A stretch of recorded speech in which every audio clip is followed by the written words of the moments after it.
Hey everybody, Anime Night here. I am joined again by Joker. It is Wednesday. It is Knightcast. A quick note, real quick. For those of you who attended last night's stream, I do apologize for what happened last night. I'm okay. I'm safe. I'm not in the hospital. None of that crap. Um, I just passed out, and I just literally passed out. I was insanely tired, and I didn't even realize it. Um, but I did get some sleep this morning and everything, and I have eaten. I did eat and everything. I have a drink right by me, so I'm in a bit better health and a better mindset to do this whole thing. So anyway, uh, now that I got that moment out of the way, Joker, we have some news to talk about. Good to see you again. Hey, Yep. Sarah Outlaw George.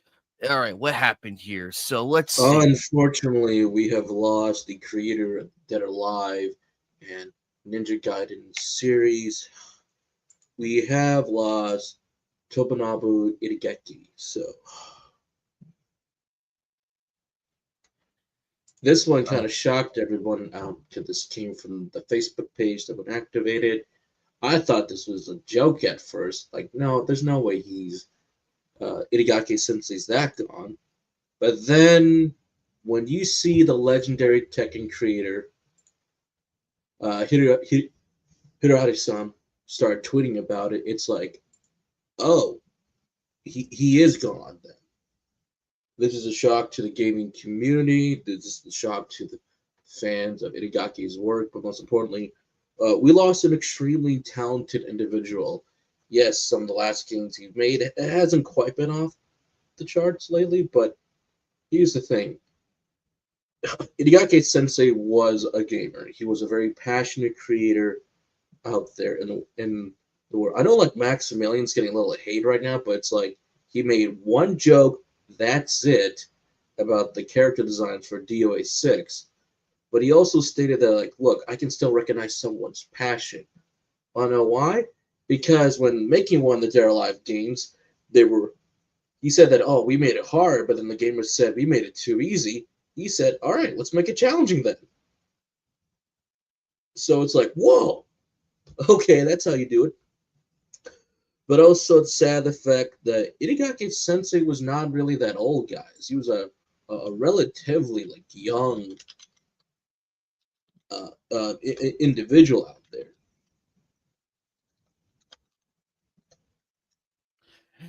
this is a shock because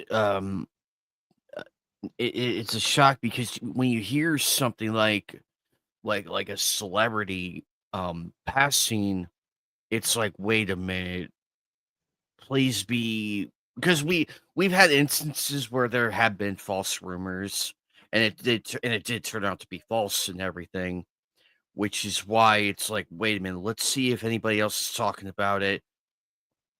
But when you have uh when you have the main guy from Tekken go confirm it, it's like, oh shit. Like, We lost a pioneer. Probably one of the most influential figures out there in that world, in the world of gaming. he was only 58 years old. You gotta think about it. Still young, man. Still young. Not too old, but not too young. But you have to like to remember, like every single person was coming out about this. You know, it doesn't matter, know who you were or anything, but he was kind of a cool dude, really. You know, yes, he has some problems, but at the end, I can respect his work from his contribution to the fighting game community, to the Dead or Alive franchise that he helped create. You know, more of the modern Ninja Gaiden series. You know, but it's sad like this because he loved the fans, gamers loved his work, and I think nowadays, I think even just really after his passing, people are really looking at like Dead or Alive, and Itagaki knew this. He knew entertainment. He knew exactly what to do. Granted, it was tough to make some of these products, but here's the thing: I don't think we're ever going to get to that quality again that he knew. A good pioneer. Like again, he was a pioneer. Like again, you talk about stage transitions. Dead or Alive has everybody beaten for how cool they were.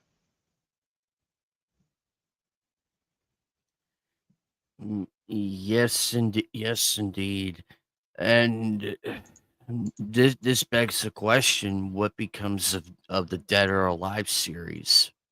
I think they're still going to make the games. I think there's still going to be a commitment to try to make the next one, even better. But also, I think there still will be like a tribute somewhere in there. But Itagaki was cool, man. You know that Cool. photo that photo of him down there, that should be a DLC, like, as a tribute to, like, a DLC right there. Like, that would kick so much ass. I'd be for it, be like, "Now that's a cool way to honor him. Have him in the game and everything." Yeah. So like this was Dead or I Alive could back in the 360 era, but watch how they're like transitioning, going from one stage to the next, and it's like this is still cool, man. This is still cool. Look at this. wow. If you were I playing I this back in the 360, it was probably amazing.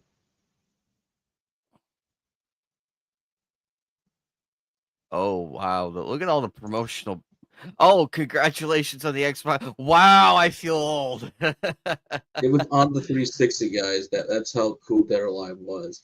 Also, the Uh, yeah, wonderful yes, Extreme yes, the Beach wonderful, Volleyball. yes, I have the third game. I have Extreme Beach Volleyball 3. Was it Venus on my and PS4? we support it for Because that the reason. PS4 is region lock, and yes, I can understand why this version was never released in the USA. No, but it's also that was at the strange period in time we could get your Sarkeesian Quins, everybody getting too sensitive. But if this did release in the West, it probably wouldn't have done as well. No, it's not because of the sexy characters. It's how very much laid back this Extreme Beach Volleyball was compared to the other two. Like the activities were fine, but after a while, the novelty wears off. Here's the thing, folks. I always say this: sex does sell, but here's the thing: you need to back it up with some gameplay. We That's why need I'm like when I'm we playing Beach have the Volleyball 3, I was substance. like, I We can need the see state. why this one didn't make it to the West. Not because of the feminist movement here. It's because they knew their audience and they knew it would sell in Asia territories. Had this been released in the West, probably would have been the weakest sales compared to like 2, which was on the 360, and that had way more activities to do with the girls. So just saying, just saying. Exactly, and because if they saw that, if they saw that, they would have a heart attack. They would have heart attacks and everything, and probably strung out and on all of that. But Joker is right. You can sell fan service on the fly. We're all okay with that, but at least have something to balance out, like a good story or something along those lines, and you're fine. See, there they are, the games he worked on, and then like look at that right there. I mean, look at those old X. Look at these cover arts for the Oh, Xbox. Before you get to some of the more meh design of like, but these are you really could cool. look, The you art of you the could see the covers sell you quality. for the game. Like, okay, like look at classic Dead or Alive 2 in the PAL regions. I think this is the PAL regions design. They look so cool. This will also be the design for the uh, USA as well, but every cover can tell you a story. Like, ooh, this is the first Dead or Alive game. All right, I mean it's like the Ultimate Edition, so it's like, ooh, what's this over Ooh. here? I might as well pick it up. I missed the art covers because now they're just getting a little bit too lazy, too Hollywoodified. But an art cover sells you on it, especially when you're back in the mid 2000s. 80s, 90s of the rental store era. Because, oh boy. Oh, absolutely. And because, ladies and gentlemen, look at the quality. Let me ask everybody this. What cover draws your attention the most? Because personally, the top ones have my attention. Because it's like, whoa, this is the first Dead or Alive game. Oh, it's the Ultimate Edition. Yes, please. And oh, they came out the second game. Yes. You see, you gotta draw in your audience, and Joker is not wrong because covers.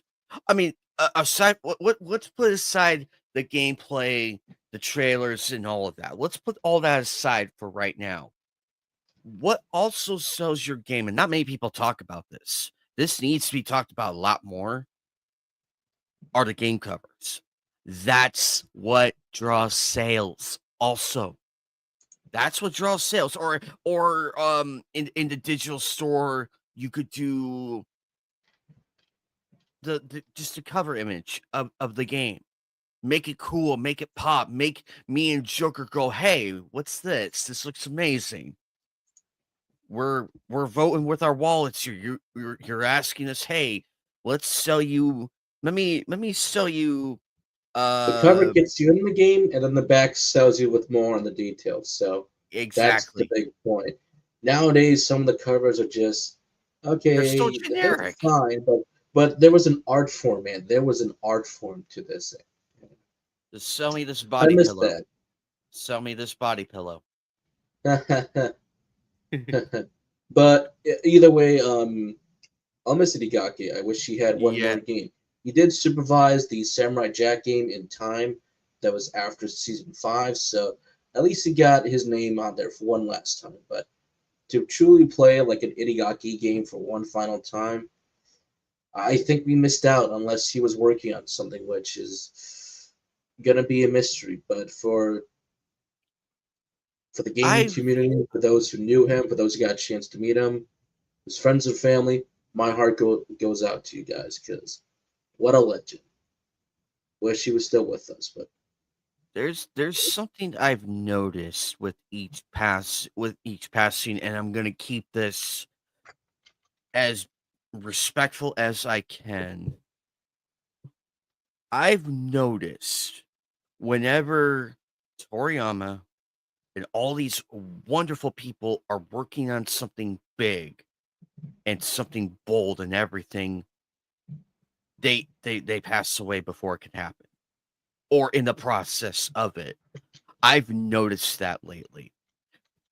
But I'm keeping this in respectful terms and with reverence, but I'm really hoping like Joker that he at least had something to do for one final time that can get through and get finished. But I digress. I'm gonna stop myself right the there. thing is, back in 2021, so literally like 4 years ago, he did announce he established a new game studio, Itagaki Games, but who knows where those guys are at right now with whatever they were working on. So definitely, it's taken up a significant um, approach down to. But that's all we know for now. That's all even anybody knows. But our heart and soul goes out to all of them. But it's not just Itagaki we've lost. It's a really sad year for entertainment for those. From Limp Bizkit, we have lost an additional.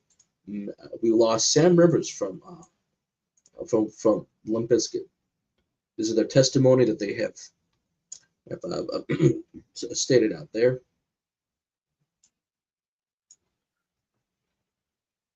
If you can read that, please, or blow it up, please. Yeah, there we go.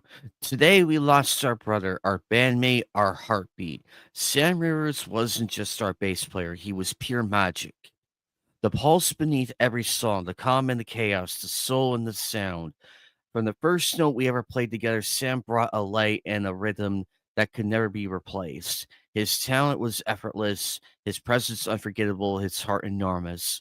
We shared so many moments, wild ones, quiet ones, beautiful ones, and every one of them meant more because Sam was there. He was a once in a lifetime kind of human, a true legend of legends, and his spirit will live on in every groove, every stage, every memory. We love you, Sam. We'll carry you with us always. Rest easy, brother. Your music never ends. Fred, West, John, and DJ Lethal. Man, for now, Ace Farley. Now this, and even this now. And you're not wrong, Joker. This has been a terrible year for. Funny enough, I for was just about to bring that because I remember seeing Kiss back in 2016. I don't think was Ace 2015 was Ace in the lineup for no, the Ace was still there. Wait, yep in 2015. Milwaukee because that was my graduation present after I graduated high school. My dad took me to my first and only Kiss concert years before they retired. So yeah, Ace was there, man. Ace was really cool. We were like up in a very good section, so all we had to do was turn in the high row seats, and there was the band to the left. So these guys were cool. So, but I brought up Ace because Guitar Hero got me into Kiss and all the classic guys from the '70s and '80s and '90s. So Rock and Roll All Night, that was pretty cool to play for Guitar Hero 3 and a few others across the games, but. This isn't the first Kiss member who's Uh, passed away. They've lost another one over the years as well. But this one being one of the OGs, it's like it's heavy. It's a very hard year this year. So many wonderful individuals, people who we have people have who have they have met, all the fans and connections they built. It's been a hard year, man. There's even a photo of Kiss of the members with Kiss with Hulk Hogan. So it's like yeah, my stepdad, he was a huge Kiss fan. Oh, there it is. it is right there, right there. Yes, indeed. My stepdad, he sent me like a photo of a friend of his who got to meet Ace Farley, and and also in my stepdad's apartment, he has like literally four collector's editions of Kiss figures still in the original box. In the original box still. Ooh. And he has Is that seen he is has that seen him the play a McFarlane toys? Is that Todd McFarlane toys, or is that a I different th- lineup? I think it is because there There's was that new Ace McFarlane Farley. that has his toy lineup, and he was getting the real obscure license, horror and band memorabilia. So Let if you me gotta think at the age a little bit, let me maybe at ask the my right time. stepdad. I'll ask my stepdad that tomorrow. I'll ask him that tomorrow and I'll text you it. Because they're at his house, luckily, so he just has to get up, go look, and see what the brand is, and get back with me on that. But he has them, and I remember him telling me he went to a few Kiss concerts, and now I'm kicking myself for not going to the last one that happened here about a year ago, and I'm like, damn. Uh, other than that, it's been really a really sad year. Also, Joker, um, it pertains to Tony from the Final Destination movies. I compared his last appearance to a year like a few movies prior. It's so noticeable. Like Mm. it is very noticeable. Sometimes those figures, whether they be off real people, you can see that, hey, this is what he looks like back in the day. And then you see the last one, like Tony Todd. Like, even when I saw the trails, I'm like, yay, Tony Todd. But then I saw a little bit more of those clips and the photos. I'm like, he looked really thin. And then it just does give you that look. I didn't even see the reboot of Candyman at all. So I had no idea what he looked like in that, even though I've heard that was like a voice role. Correct me if I'm wrong, but some stuff does shock you. Even those like there are like compilations on not just on YouTube but elsewhere that you'll see photos taken before blank.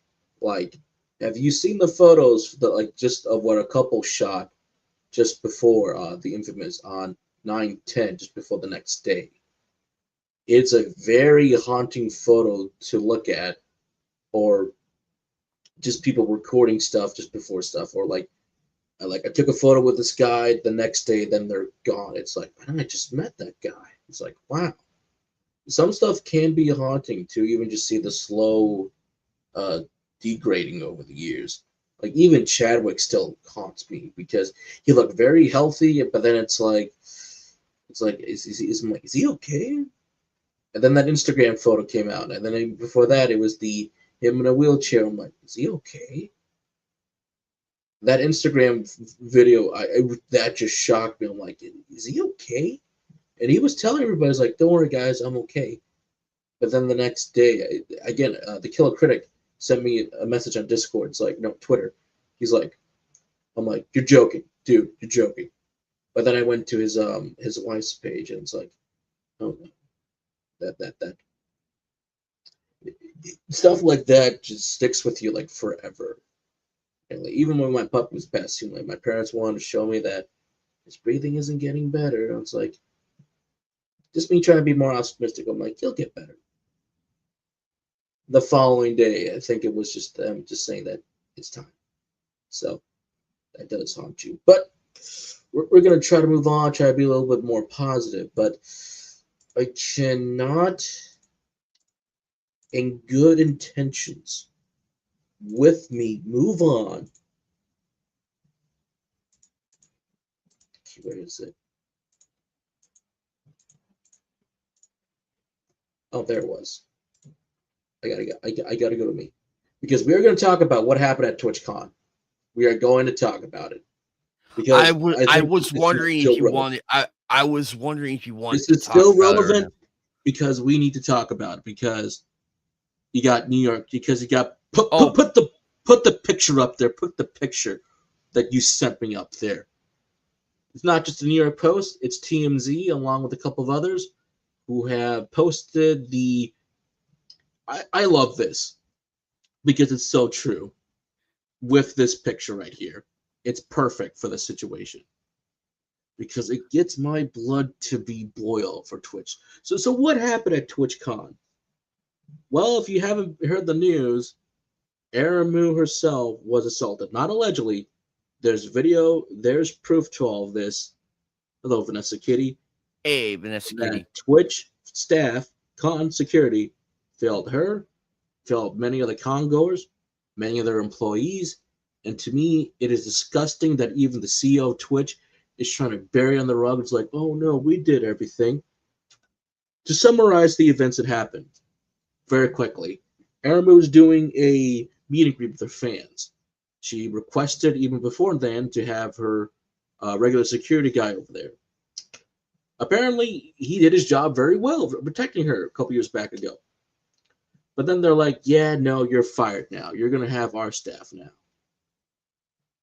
The gentleman you see in the picture walked up to her, tried to hug her, and be thankful it was nothing worse. But it could have been worse when you think about it. In a split second, she went from being happy to having this traumatic moment now following with her for the rest of her life. Hey, Trump Tuber, what's up, buddy? And when I heard about this, I'm like, where was security? Because that guy that came in and shoved him afterwards, I don't know for sure if that was her original security or the Twitch one. That was the Twitch one. That the current ones are the Twitch ones. So the guy that she wanted to hire, she couldn't get back. So that was red flag number one. But this just goes to show you that you need to be safe out there. And I mean, I keep saying that I'm glad I don't travel a lot for cons. He stays within his local areas. best as possible, which is both very true. Because if you do travel outside your comfort zone or cons you're not quite familiar with, you just got to stay safe, either by yourself or find some groups you can find online that you can hang out with, or bring a friend or a parent with you, older, you name it. But I in those did good moments, I did mention it with my roommate that if I and with a few other people, including you, if I ever went to Anime Matsuri, I need somebody with me. I need if you ever went, I would have said like, apps. let me find a way to come with you. If what would be, I know Wildman is out there and everything. I know he's out there. He told me, if it "Hey, was like Anime you and Night." me and Wildman, I think we would be sold right away. My parents would say, text us out. This is why I have the most best parents in the world. They always keep saying, just text us how things are at the house if they're away, or text us at the con when you get there. Text us how you're doing. And they're like, send us photos because they want to know what I'm doing over at con. So I'm like, here's multiple different photos I took throughout the day because they like to have a status update. I have good parents. But just Mhm. imagine Aramu parents seeing their little girl who could have. It's a scary situation. This is the parents' worst nightmare. But And the problem with Twitch I have is as what we keep saying. They're trying to bury this, make it look like that. Oh, it never happened. It did happen. But that's not the only problem. The other problem we've been hearing throughout this. It's not just one incident. There's multiple. Do you remember the pitball smash pit that people were falling oh, into uh, was it a few I years saw ago? the I did see that Very video. shallow. How did that get approved? And when she landed, I heard the thud. Like it's very faint, but you hear it. And when I saw the landing, I'm like, oh, oh, oh. And come to find out, that lady was pregnant. That lady was pregnant. But that's a whole nother conundrum right there. And Twitch has been really There needs to be an they investigation. Apparently, there was like alcohol being served that's right out in the open. Even at this I year heard they were TwitchCon, selling switchblades, like actual actual switchblades. yes, like you I thought one con was not there the for prop selling. ones, not the prop ones that you and I see at the vendors and everything, not the prop ones. I mean, Put like, the SpongeBob clip act up there. Put the SpongeBob clip. and let me find it real quick. Oh, good God, there it Well, is. How many times do we have to teach you this lesson, old man? because apparently right now Twitch, who's ever running these cons for Twitch, security doesn't care, staff doesn't care. Maybe a few of them do care, but actual from the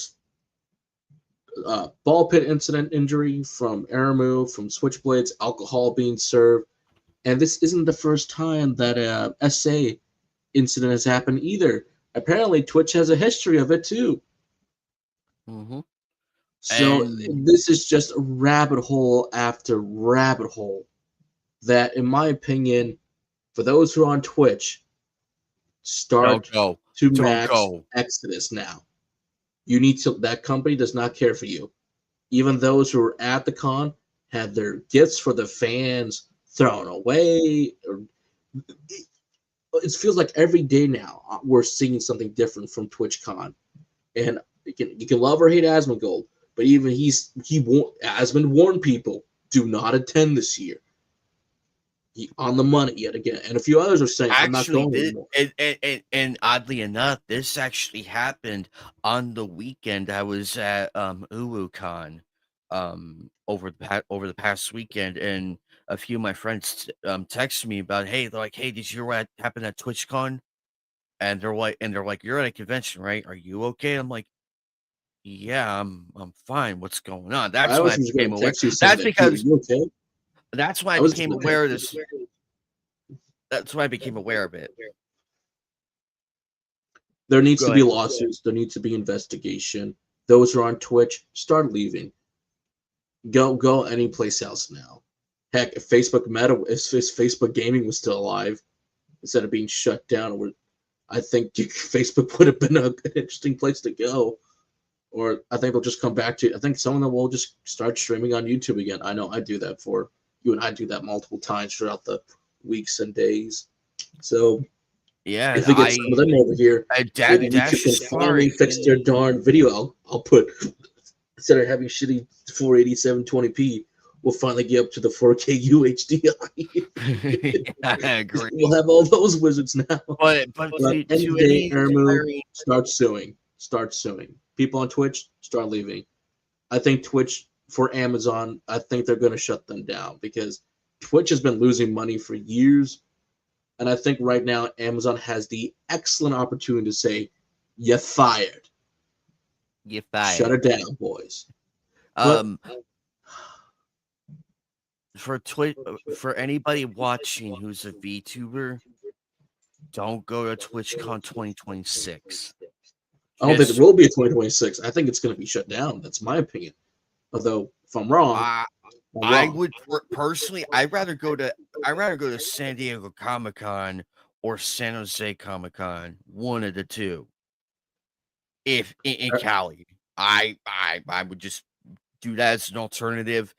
Yes, not Anime Expo unless they find a new building. That no, they better thank find a new you. building. If not, I'm afraid someone will. There's going to be an accident. I can feel it. It's begging.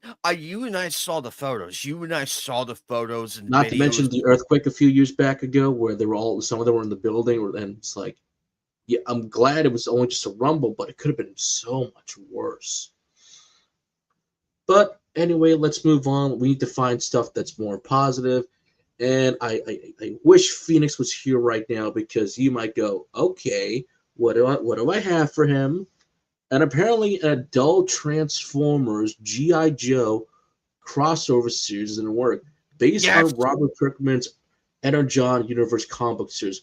Will be adult focused in a similar vein to Invincible. So I'm like, okay, I could see this actually working. I'm like, and to be fair for Paramount, in order this to be successful, hire some good writers.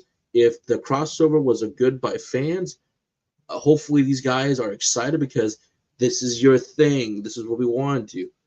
2, this is also what Universal and Hasbro wanted to do for a while for Transformers, actually, in the live action setting, trying to get G.I. Joe and Transformers to crossover. They're practically within the same universe. They said they are in the same universe since Rise of Cobra and Retaliation. So they try to get it going. Man, it would have been cool to see Bruce Willis riding Optimus Prime. That would have been badass. Oh, God. That would have been badass, man. They could easily be like, yippee-ki-yay, motherfucker. Blowing up Megatron. Think, Megatron. Think. That'll be J.K. Simmons. So it'll be fun. Maybe someone will do a reference for that, or we'll find a good meme. But I could see this working. And it could be more adult-oriented. Again, that's always can be a little bit taboo due to the I Western feel like style G.I. Joe writing. was supposed to be adult-oriented. You could just tell. You could tell it can be, but it's the most American goofy thing possible. Even look at the G.I. Joe movie for the opening, where they kind of wanted the opening to actually be the ending of the movie to the actual plot. And while it's so serious, you still see a guy with a rocket launcher run, trip, fall, fire, hits its target. That's so silly, but it works. It's awesome. Or the eagle screeching at a guy, then one of the females punch it. It's funny, but I can see this working well because it will renew the interest to, again, get more of a, let's say, Transformers 1, a sequel, if this works out very well, or a proper, another attempt to do a different continuity in animation for Transformers. I would love to see a different continuity with the Beast Wars, because I love that old cartoon for Beast Wars. A really fucking good show, by the way. If those of you have yet to watch it, watch it. It's amazing. You will not be disappointed, especially for a couple of reveals and one of the saddest death in Transformers. So I'm very excited for that. If they ever redo that again, which they kind of did with the Rooster Teeth series, R.I.P. Rooster Teeth. But it also will keep their contract alive, because the final thing you got to remember, Paramount will still keep the rights to Transformers by 2029 until they get a film out. If they don't get a film out by that point, they lose the rights. So this will keep the investors happy at least.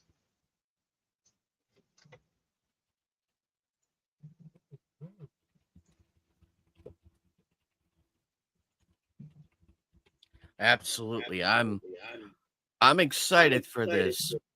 And it's going to be good if like Joker says, if the writers are right, if the writing's good, because they have one shot at this to make this really revamp both brands. Because I mean, who doesn't want to see Optimus? Who doesn't want to see GI Joe ride on the shoulder of Optimus Prime, firing the M16 in the air, shouting the American way? With the GI Joe Wait, I'm sorry. background. That's super. That was Superman. And no one is half the battle.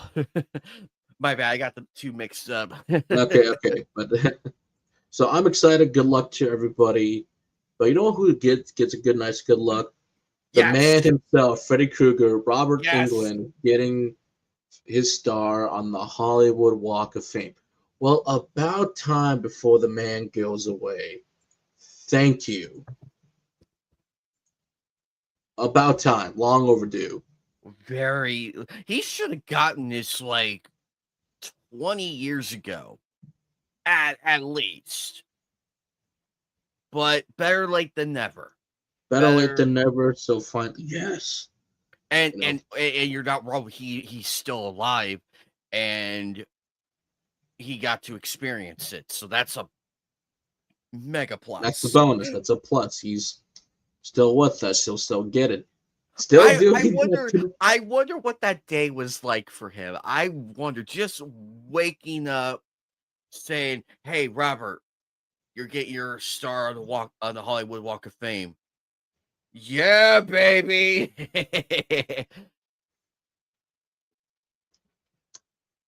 I gotta wonder how many of if when he does go get it, how many of the surviving members of the Nightmare on Elm Street movies will show up, because there's got to be plenty of them still around.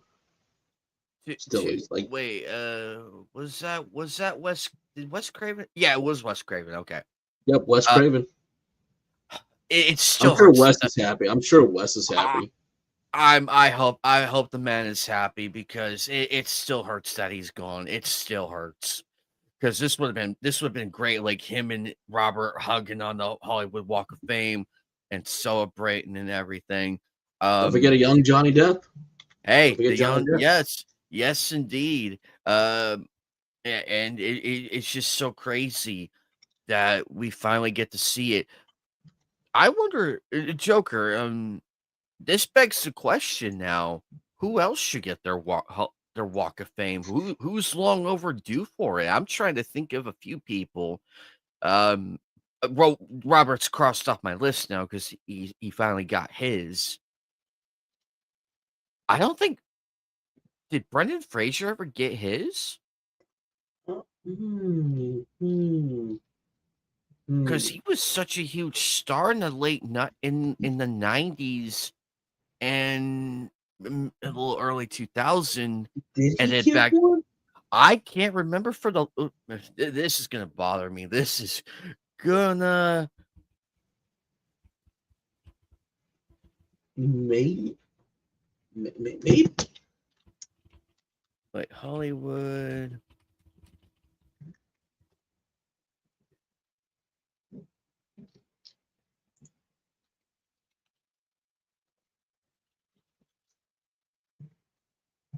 Uh-oh, I don't think.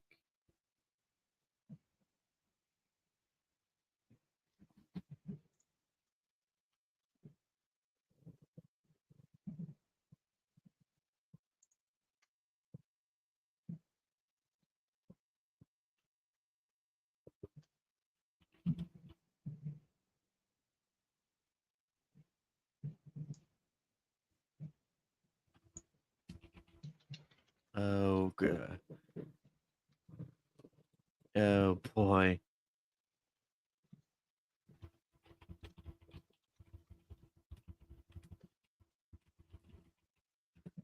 Oh boy, this is.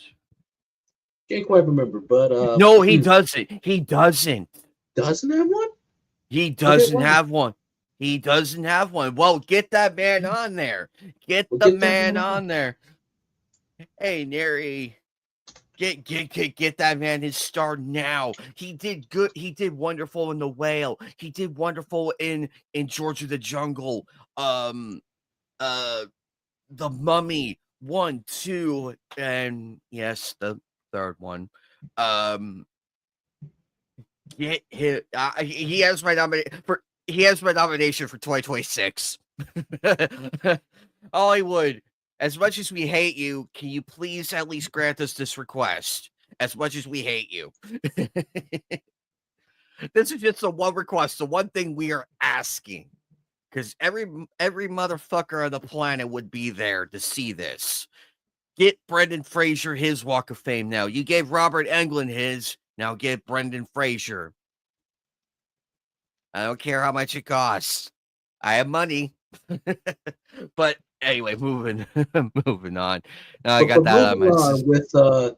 With those accusations with the acquiring of the Saudi prince, getting EA. Original Dead Space co-creator Glenn is saying he's trying to make calls to make Dead Space 4. He's more optimistic because EA was for sale, and because somebody new could buy the Dead Space IP, you might as well try now. So I think this would be an interesting call because it's a little weird, it's worded, but I guess but in English, in layman terms, with EA being bought out, anything's possible now. They're going to practically go private, and if this is the way that's hey, you're under new management now. Is there any possible way, with maybe some people might get kicked out, who could have been the naysayers, who could have been preventing a Dead Space 2 remake, or an American McGee's Alice Asylum? Yes, American McGee, I'm calling you out now, off the record. I get it, you try to pitch it, but instead of being like, well, that's it, you could also say, but how much for the license? How much to get it back? I know it's tough to say this, but I know it sounds wrong for me to say, but this is why you hold on to your IPs. It's the classic smiling with friends joke where they goes, no, it's my intellectual property. I can do whatever I want with it. And they're just sitting on it. In fact, to me, I would have timed this with Dead Space 1 remake, saying this remake did well. Can I at least remake Alice 1? Because come on, Alice 1 is, until my friend KC can get his working on a PC, then I can say, okay, well, what's the steps? How do you make Alice run on the current PC hardware? Because I've been trying to run Alice ever since I showed you guys my copy of American McGee's Alice to run my PC. I've been trying, man. I've been trying because every time I get close, I'm like something's wrong. I don't know what it is, but because and Joker's not wrong because I remember, guys, I did stream this game. I did stream Dead Space Remake. I did stream it, and I gave my stamp of approval because it really made the twist. That twist at the end, I'm not going to spoil it for those who haven't played it, but that twist at the end was way better. It amplified the original ending, but with a twist that I actually like. And I'm like, okay, this is actually good. This makes sense in a way.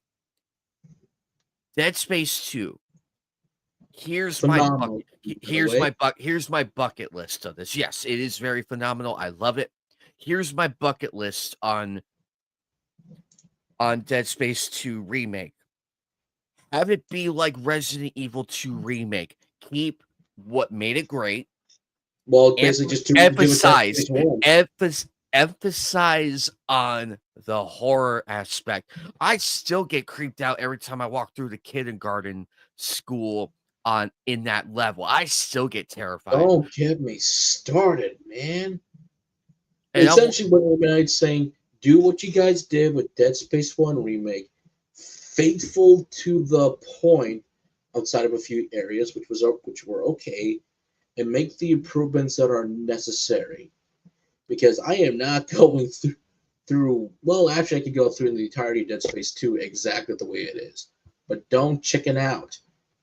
Like, this is an M-rated video game, emphasis on M, so go for it. Actually, I do have back. another request. I do have another request in my bucket list. There's a certain segment where you go back to that certain spaceship from the first game.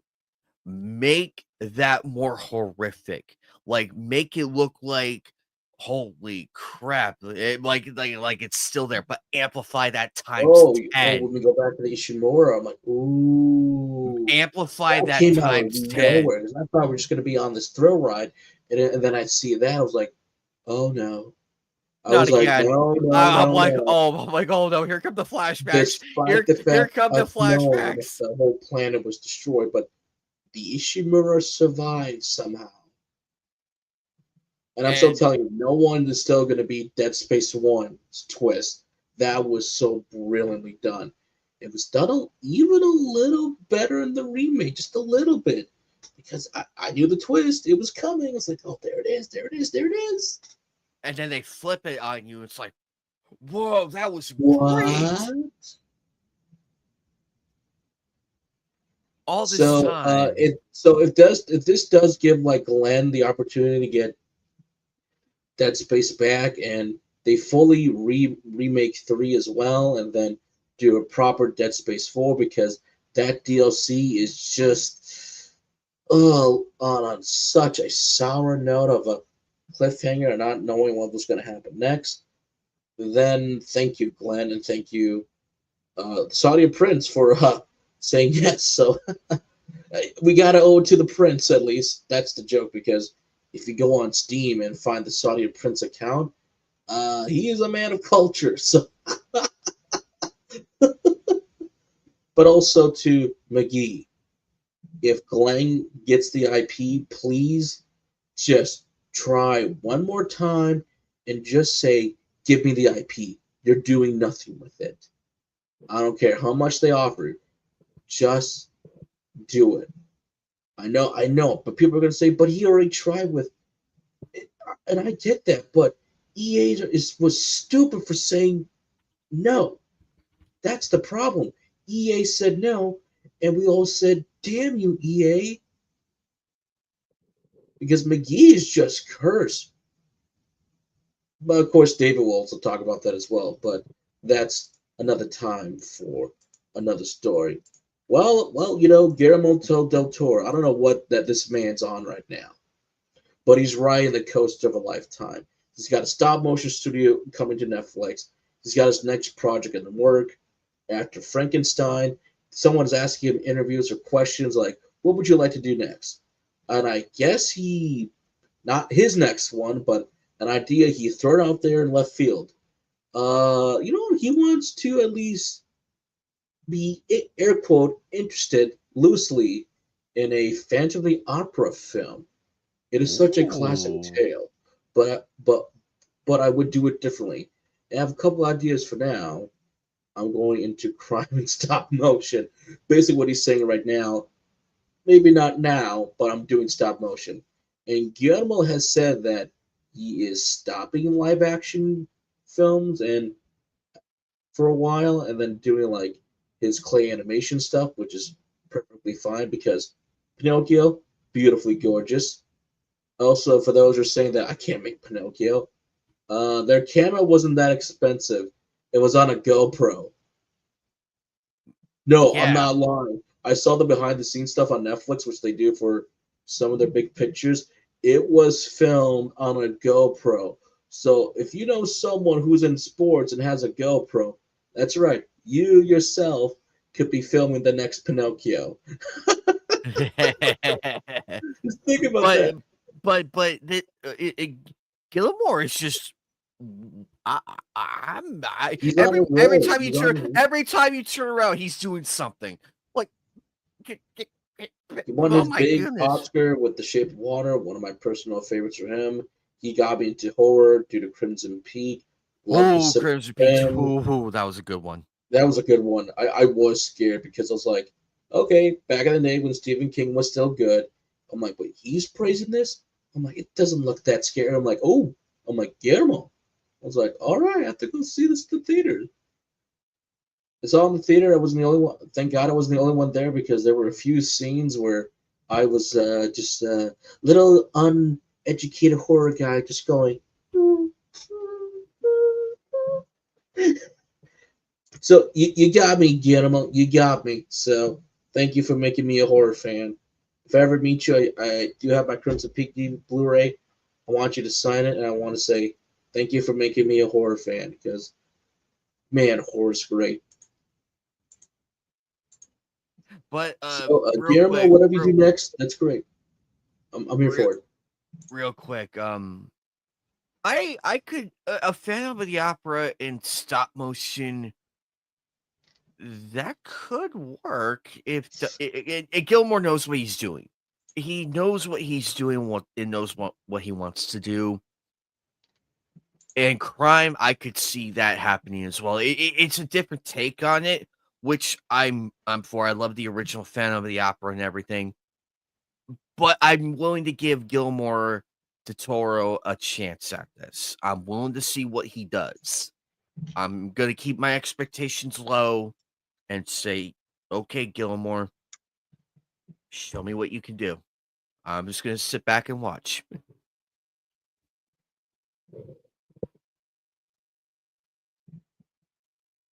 Anyway, Joker, what's your take? We got a lot. There's a lot because here's one from WB. Now this does not mean restore the Snyderverse because play the SpongeBob clip. Uh-oh. How many times do we have to teach you this lesson, old man? Sometimes you just gotta move on from that stuff. But here's what it actually means. Warner Brothers has announced they are now officially considering accusations offer. They will launch a comprehensive review strategies alternatives for whole or partial sale of the company. There have been more stuff that's been coming out of this, meaning that they have already rejected Paramount's second offer to acquire them. Netflix is one who is considering to at least be buying them out, or at least certain sites, to say the least, to acquire certain things right now because okay, here we go. I got it right here. Here it is right here. So here it is right here. Here's another one from saying that Netflix and Comcast are both interested in acquiring Warner Bros. TV and film assets. They are not interested in the network. So you got to think about that. They're not interested into the network side of things. They just want like TV and film assets. Again, that does not mean that you can get on your little hashtag and be like, restore the Snyderverse now. Like, no. I that think ain't happening. Scaled. I think they're looking, even if they looked at that, you got to remember, that universe had several box office bombs. And if Man of Steel was so good, how come we never got a sequel? Oh! Yeah, I'm going there. Yep. But and practically Joker just pissed off everybody at Comicscape. Here comes dislike. But here's the thing. You also got to remember that WB did lose a lot of money with not just that, but again, they also lost a lot of money for King Arthur, the Legend of the Sword. They did lose a lot of money for that. That was a bad. I still love that movie. It's a damn shame but I never saw in it could have theaters. been more. It could have been more. They said they wanted like 6 films in total. It was going to be the epic saga, which I've always said many times on Twitter that this could have been the next big thing. If the MC was failing, I could have said, hey guys, there's this cool action film called King Arthur. It's all I think right now I would have had like maybe movie 4 by now to see what the next trilogy would have been like. But you got to remember, AT&T and Time Warner weren't very good to each other. Mm-mm. And they lost a lot of money. Don't worry, a lot of film studios lost money too over the years, but I think WB got the worst part. Ask AOL what happens. But if this acquisition does happen, once again, it's going to be another monopoly. Remember that. I don't want a monopoly. We have enough Doesn't monopoly. matter if it's Netflix or somebody else. There's going to be a monopoly. Look at Disney when Disney bought out Fox. That started the monopoly.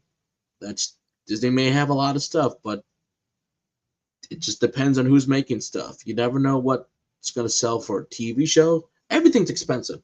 That's the bottom line. If you're going to buy out WB, you have to be committed to so much things, and cannot just say that, well, we failed. Then what was the point of buying them out? I prefer healthy competition than just monopoly. I agree, and you need competition. I mean, look at Coke, Pepsi. Look at Hershey's. Look at Hershey's and Snickers.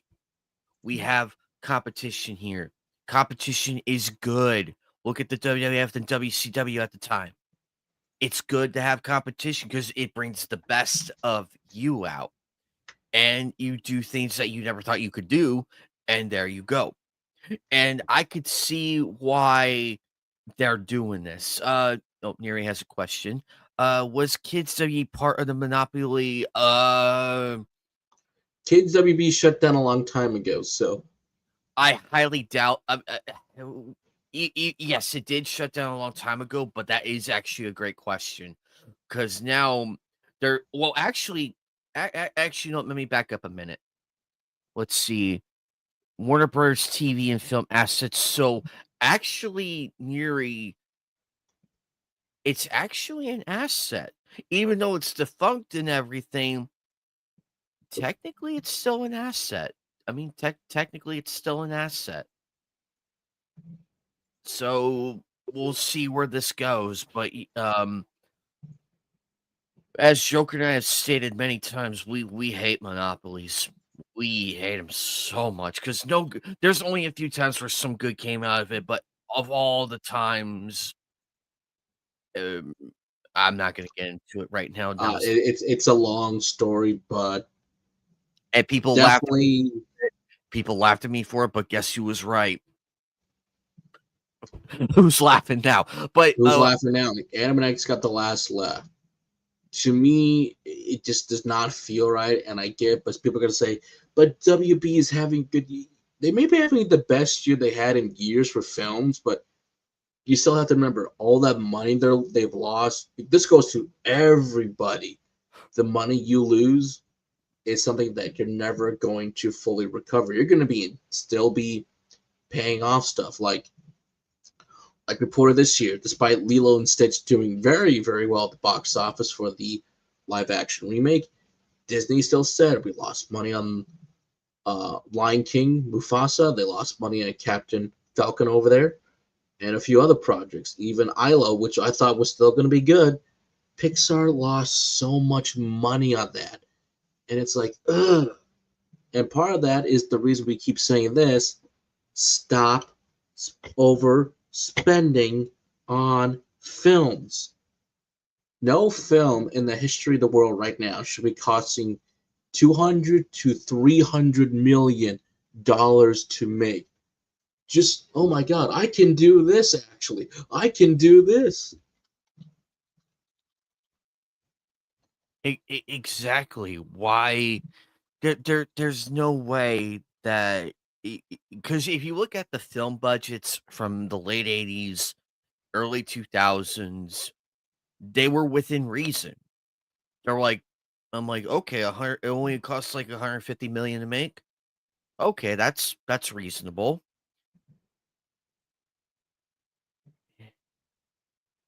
Yeah, but Joker is right. It should not cost over 300 million to make. Where is that money going to?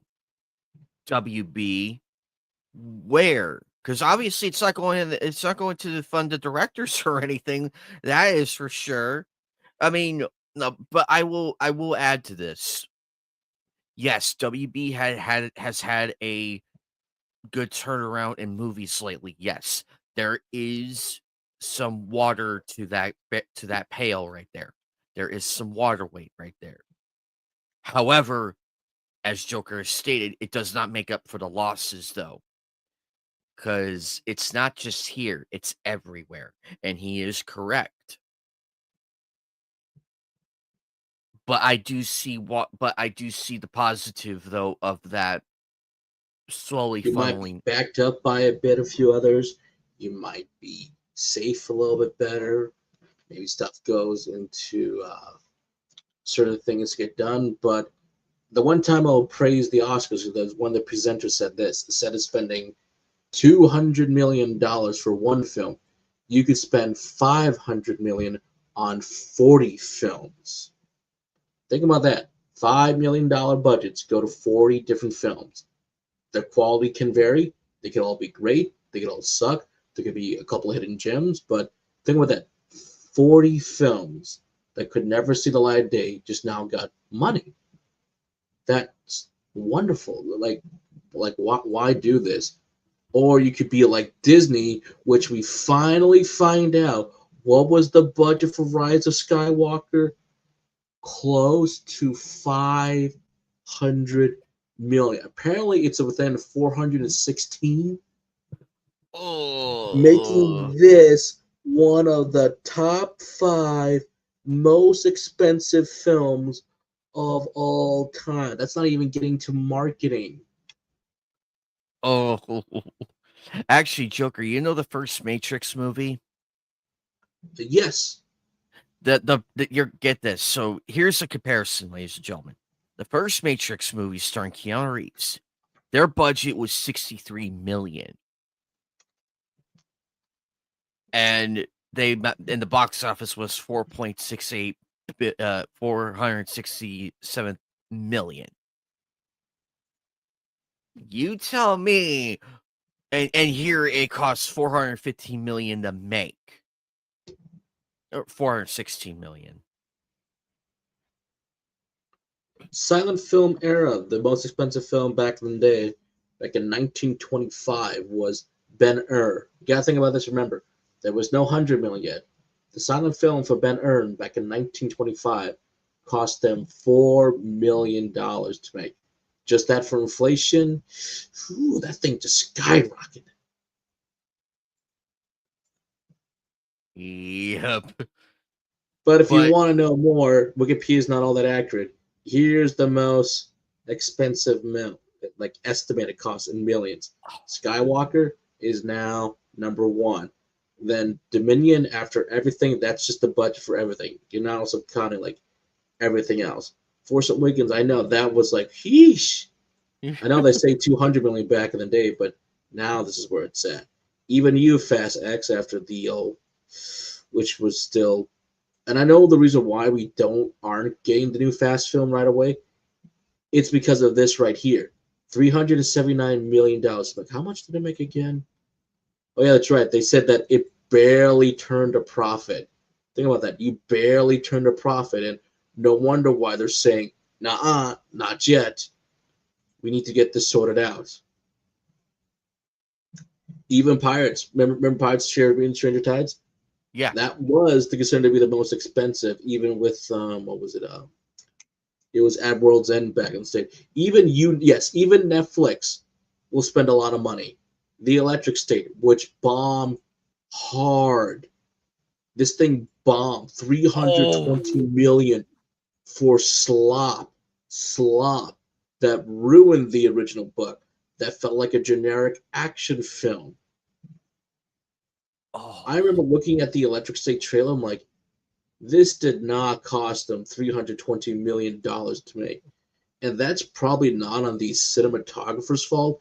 This is just Netflix spending money willy-nilly. They probably were thinking that, well, it's the Russo brothers, we'll do that. And probably thinking they can do it. But people have said if you want a proper adaptation of the Electric State, they've said either read the book or go to Amazon because they have the better version to watch. But here's the thing, all these films with money is just wasting. But people are going to say, but it's just them doing the CGI. It's more than CGI that. is one thing. But you have to remember, what are we spending the money on? Actors, location, the staff, the crew, the advertisement as well. That's going to chew up a lot. And the advertising budget's one thing, but when making stuff, it's difficult. Exactly. And there's a lot more that goes into it that we could talk about, but I'm not going to talk about because it just gets a loophole. And I wish California was here to talk more about us with this, along with David, because David would have been really good to have on the subject as well. But to move on, let's get into some more positives, actually. We love animation. For the first time ever, we have the original Angel Egg coming to the United States of America. First time ever. This is huge. And for the first time, we have a new English cast. For the first time ever. You wanted to watch Angel Egg back in the day? It was Japanese dub only with the subtitles. And look who we got here to play the girl and the boy. Brianna Knickerbocker, aka Rem Farizia herself. And I can't pronounce his name correctly. I can even pronounce Justin's cell codes. We'll just say Justice for now, because his Justice, last. yeah. We'll just for the sake of both of our languages and everything, we'll just say Justice for now. Because I can't attempt that last name. I cannot. If you guys want to know who Justin is, he was in Like a Dragon. He was Blades and Heroes. He was Yunji. Here we go. There we go. Persona 3. Shinjiro. Oh, this guy. That guy. Okay, got it. So he's been in a few other good stuff lately. So go away, ads. I hate that. There you go. Trials of Daybreak Heroes. Jack Trevor. There you go. Some trial fans. There you go. So I think that's wonderful. And Angel Egg is a movie you guys have to see. Have you seen this movie? Please tell me you've seen it. If not, I'm going to be like, really? You haven't seen Angel Egg? To tell you the truth, I have heard of it. It is on my watch list to sit down and watch. It is on it, huh? Uh-oh. Play the fun clip. Oh, no. You bad! Now you've made me very yes, get it. Of all these guys talking of their Gundams, different movies and shows, you guys haven't seen Angel Egg? Oh boy, I could feel that axe grinding right now. I could hear it right now.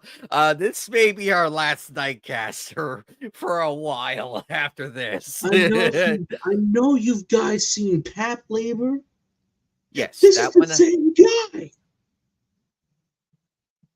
This is the same guy. And at the time for Morio, actually, he actually was studying Christian mythology actually at the time, actually. But then something happened with his religion that he kind of breaks away, and then Angel Egg was formed. And to be honest, this is a film that has dialogue, but this does a lot of show, tell, symbolism.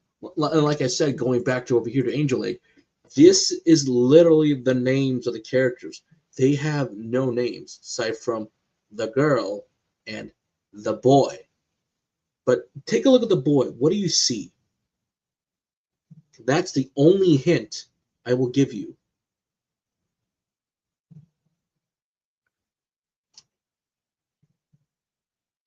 Think about it. Oh, If you see it, you go, wait, really?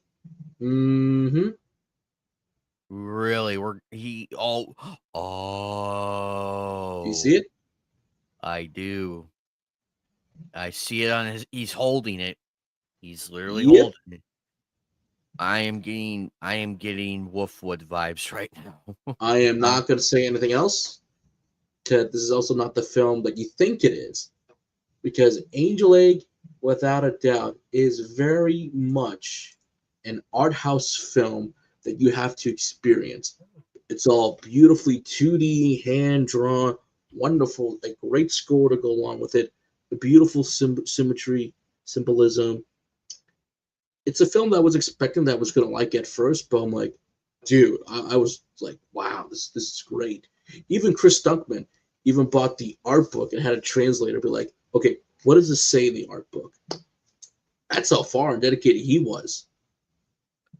hey, Jorge, don't worry, buddy. You're So right on with the time. successful of this film coming out in theaters, those who are going to see it, go see it. It's amazing. You won't regret it. Again, it's very much art house, but it's a tight When film.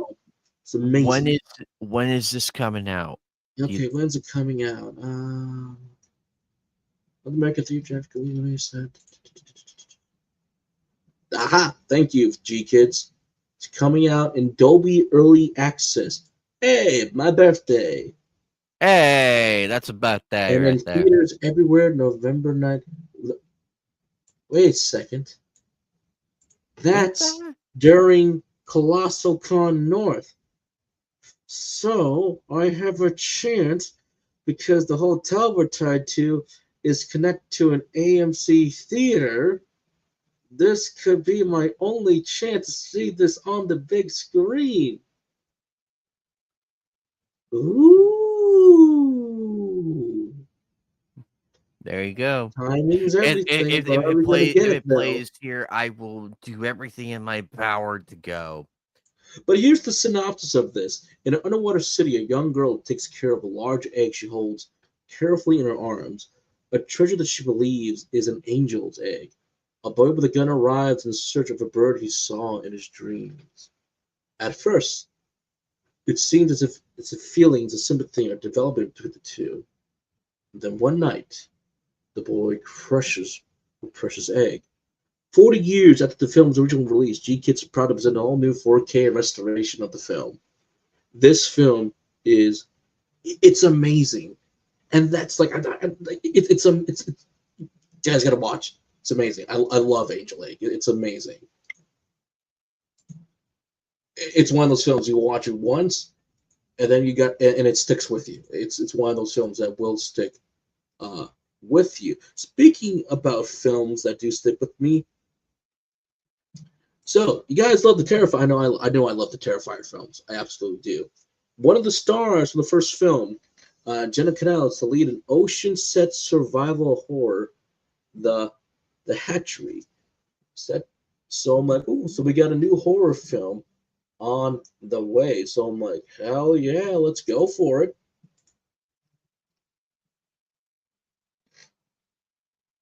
I'm like, okay, you know what? I like the synopsis to this. I like it. All right.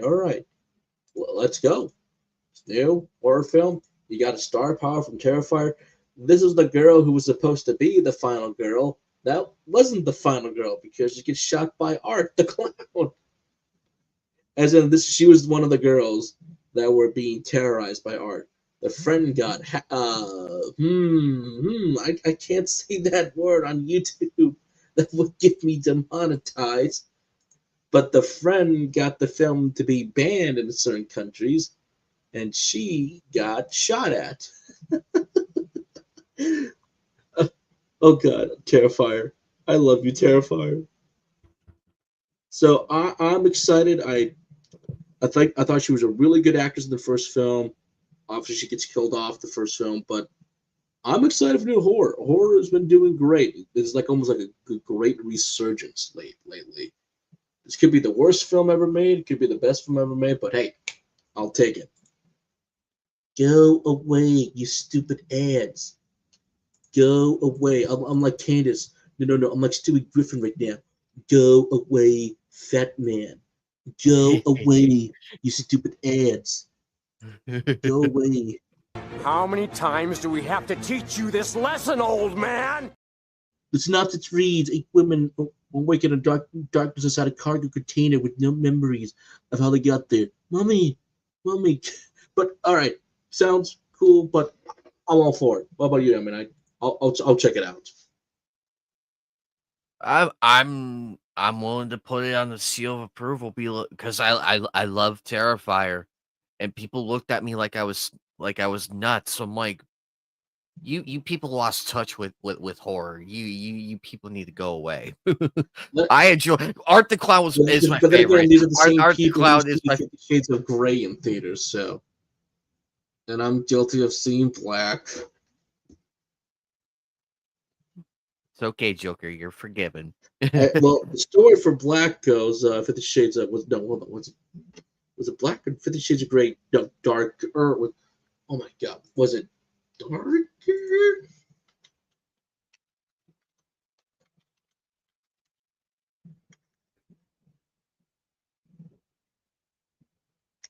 No,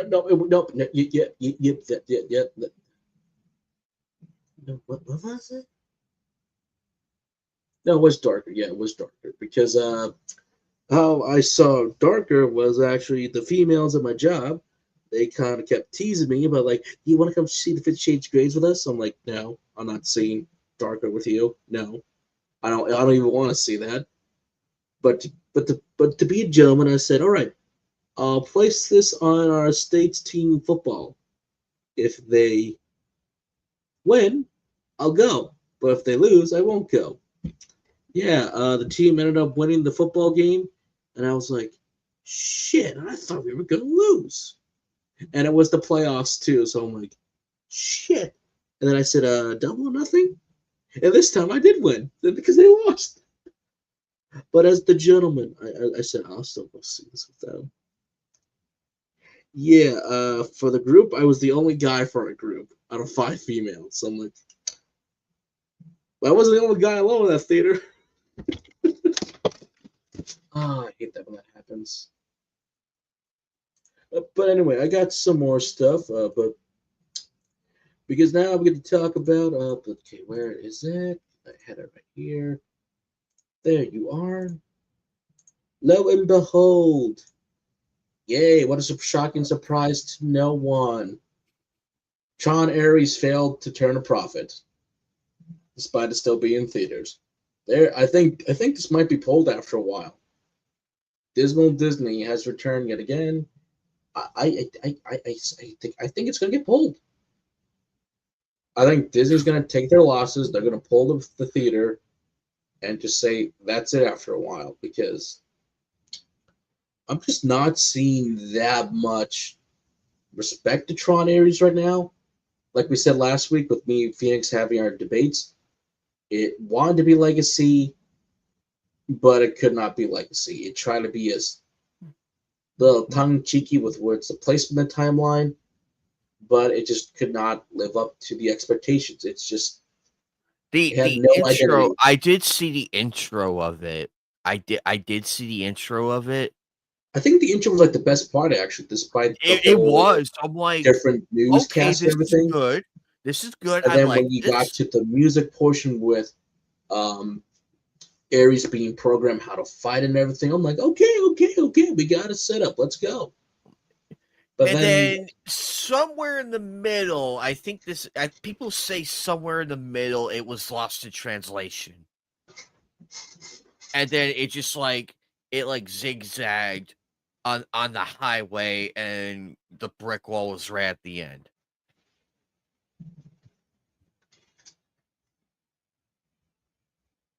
That's based on what I've heard from people, from moviegoers and everything. They say that a lot of people did tell me the beginning was great and everything.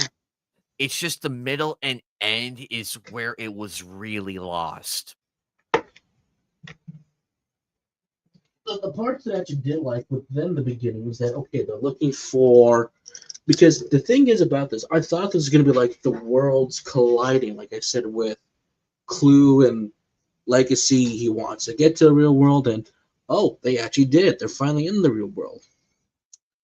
And the thing that I like this a lot is that they had the whole time limit of 33 minutes, because they only had at least 30 minutes to be within the real world to do whatever they want. And I felt like, okay, maybe this will be a little bit of espionage. They'll do some cool things with this concept to kind of really get it going. Sadly, they both do and kind of don't do that. The stuff you see in the trailers are actually cool.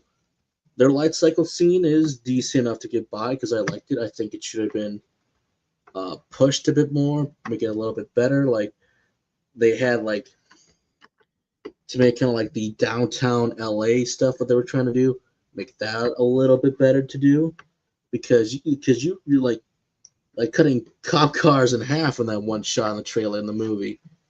It's like you could do so much with this, but yet they kind of didn't do a whole lot with that. You know, Ares trying to be human. I don't know what angle they were really trying to go for that one, but it truly was just a film that had either too many cooks in the kitchen, which there have been multiple different writers that wrote a different additional material. But like I said, it came down to screenplay, and the screenplay was not the best. This isn't Jared Leto's fault. This is the fault of writers not knowing what to do with an IP. Exactly, because when you look at it, okay, we have the intro, we have the intro down, we have the setup down when he's being trained and all that. Okay, all that's good. But I feel like it got pulled apart in different directions by different people. Something tells me that there is corporate meddling, publisher meddling, and all that, distribution meddling. It's so much has gone on, and the numbers prove it. The numbers show, ladies and gentlemen. Look at those numbers right there, and you tell me there isn't that there was corporate meddling. When you have a good thing going, the worst thing that can happen to your film is have dumbass suit wearing idiots come in and say, "Hey, we want it in this direction." No, we want it in this direction. And I wouldn't be surprised either if this was just for another advertisement ride for Magic Kingdom. Oh my god. I would I if it, if at this point I am not surprised anymore. that is a I rumor am in my opinion, but it wouldn't be surprising it wouldn't be surprising, but I do think in my opinion they just needed different writers or just fire the guy who was trying to write it, and they should have just brought back the Tron Legacy and Uprising guys. Funny enough, they were upon the do I still have that? Do I still have that at least saved a little bit? Let me do a little digging. Did I save that for but well, while I try to find that, uh I'm not bullshitting you. Here you go, Anime Night. Have fun with this one.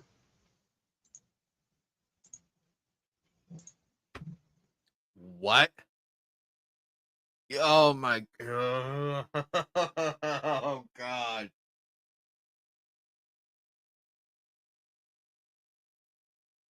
You can't make this shit up, people. You cannot make this shit up. I loved Pacific Rim. I do. Didn't need a sequel. Does not need a sequel. Ugh. Why? I will agree with Joker. This is not Jared Leto's fault with Tron Ares. It was not his fault. It's just a writer's fault and everything. And because if you really look at it, like I mentioned, oh God, how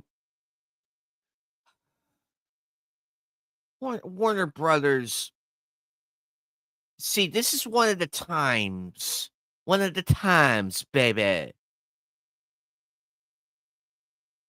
That I'm kind of glad that this whole acquisition thing is going on. Because clearly you people don't know what the fuck you're doing. What the fuck? Am I... I feel like I'm being Well, punked. technically speaking, I feel there's like I'm still being punked by Ashton Kutcher. Because you got to remember this: you got the sequel to Pacific Rim or Uprise at the work, but you also have from coming to Amazon Prime Video a prequel series by Eric Sayer, or Eric H, the guy who wrote for Arrival and Shadow and Bone, is on the series as one of the writers. So, and even like Phoenix and I will will tell you this, that Phoenix is right. You can only go upwards after Uprising. To me, I still like Uprising. I thought that was still decent enough to get by. It could be a little bit better, but it's like there is still this. Hey, Big Angry Phil. But you still got to remember this: they What's up, haven't buddy? quite given up on Pacific Rim, because remember in King Kong, Godzilla X Kong, the New Empire, you can see one of the kaiju in Italy on a wall that's painted on before Goji destroyed it. I think that was a knife head. When Kong is injured in the battle and he needs a new arm, or his robotic arm, they're like, oh, these guys were working on something in the down below here at this, but it got canned, but so they brought it down here. That does look like Gypsy's Danger's, elbow rockets, the elbow rocket that she will use later in the film. I'm like, you know what? That does look like something that Gypsy Danger would use. And not to mention the monster universe, they want to work at least with Pacific Rim, or at least do something with them, because I want to see Gypsy Danger team up with Kong or Godzilla, fight a freaking kaiju. Who will win a battle? So they haven't quite given up yet. And with all these projects in the work, it's like, yeah, I could do that. There are still comics for Pacific Rim if you guys want to read a comic, so don't forget about that. That still works. But also, I do mention this too as well. There is an anime actually that's on Netflix. It's called Pacific Rim Black. What is Black all about? Well, we're in the Australian outback, actually. Yes, no longer in Japan or the United States. We're in Australia. And guess what? They do mention in the anime for how long it's been. Like, because this isn't something that like, oh, it's going to be an action-packed show. It's more like a survival thriller. It's more like a drama thriller where you have these two kids. Their parents go off because they have a mission with, I forgot the organization that they work with, to go get something. They said they'll be back, but the kids are literally hiding in this sanctuary for years on end. They don't know when mom and dad will be back until the kaiju come out and attack.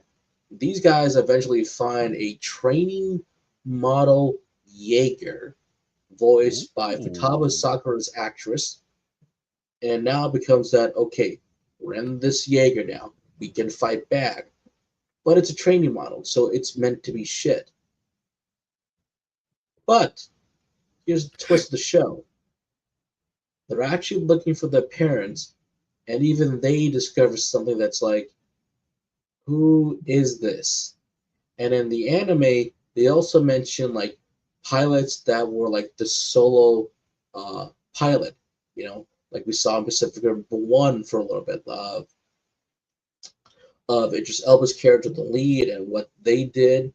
So it's still interesting. They're still connecting everything. So this universe is still great to explore, actually, because you thought like the United States had it bad, you thought Tokyo had it bad, Australia had it the worst, because there's very little people left in Australia. full-blown evacuation. So there's like this eerie dread in the film. It's like, this is where the kids are at. Where's everybody else at? And it's so good. I wish they would do a sequel series to this to figure out what the hell the ending was all about. But, again, if Pacific Rim is coming back, they can still do it. So I think there's still unpotential stories for Pacific Rim that they could still tell.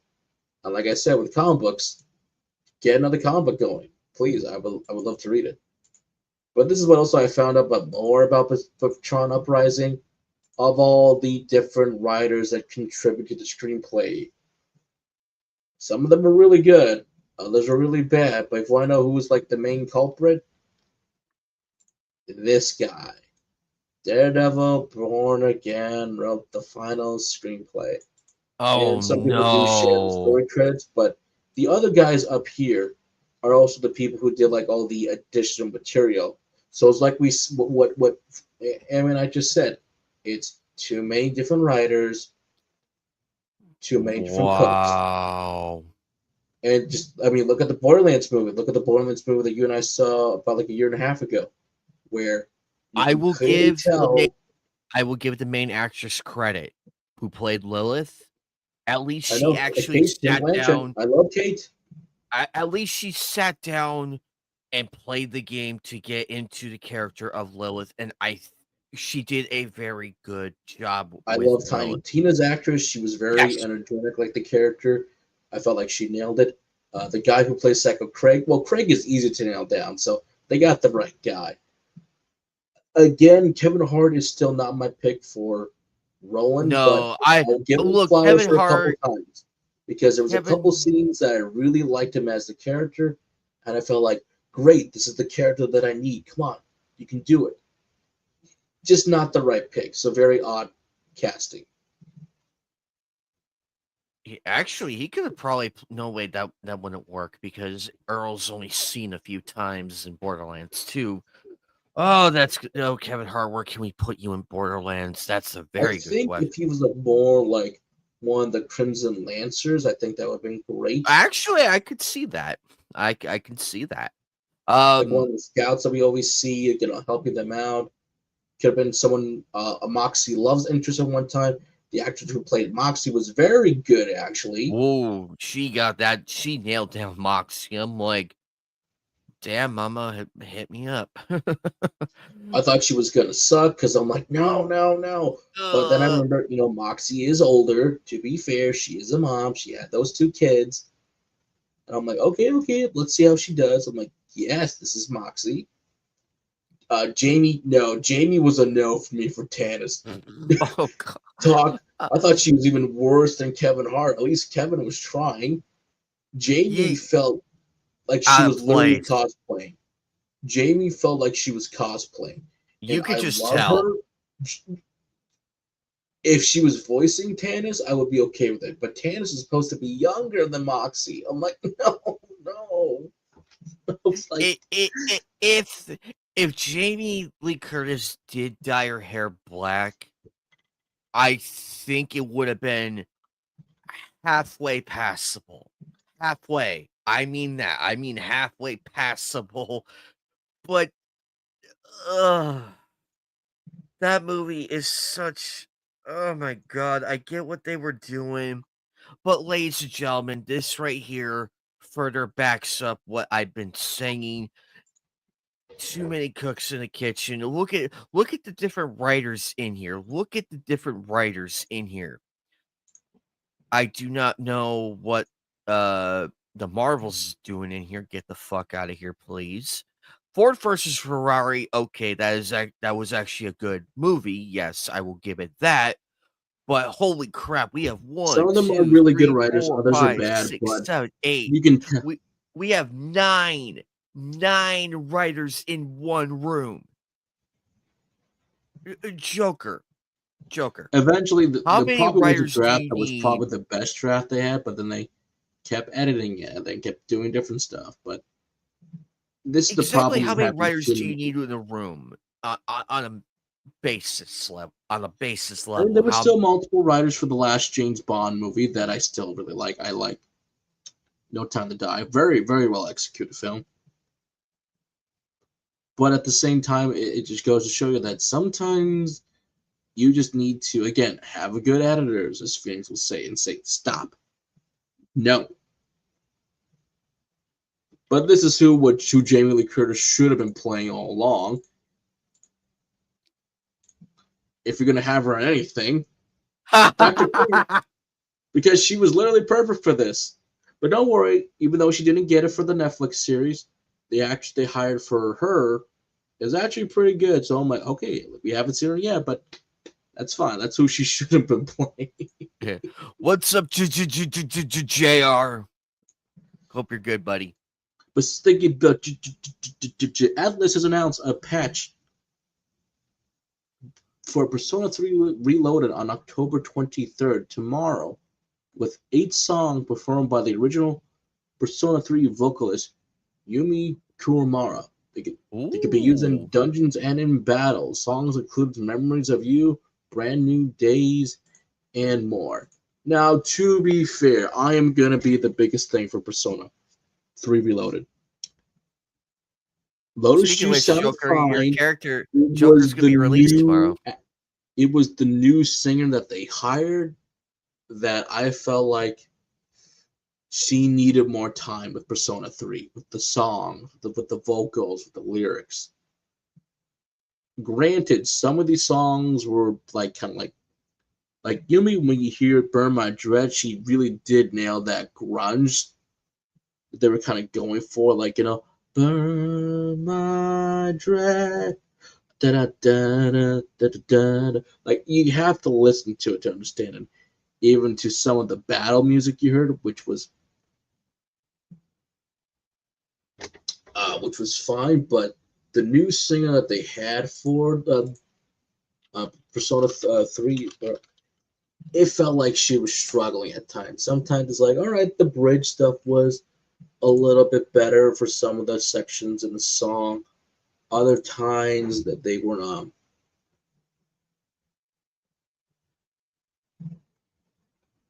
oh, that's why.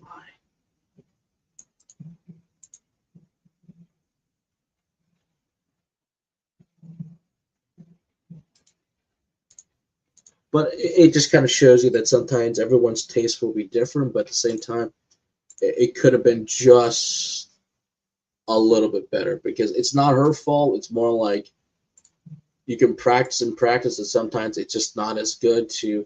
Sometimes you just have to know your range. Even those who are singing, you can tell where it's like, nah, okay, that's my limit, and then either practice to get up higher or just kind of stay with the range. And some of these songs were so iconic, if it's like, well, we'll see what the rearrangements are like for these compared to the original. So it wasn't the original, the replacement's fault. It's just that the direction they all wanted to go with. But I still think this is cool. You can finally hear the original again after all these years. So that's still a bonus for the fans. Which I don't know why they didn't do that in the first place. It's still weird. Obviously, the big thing is licensing and, contracts. So, and probably because it was a remake, they wanted to go into a different direction.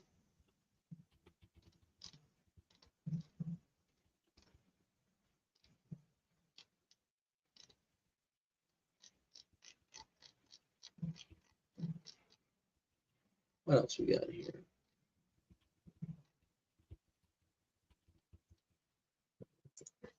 Oh, I got more ideas.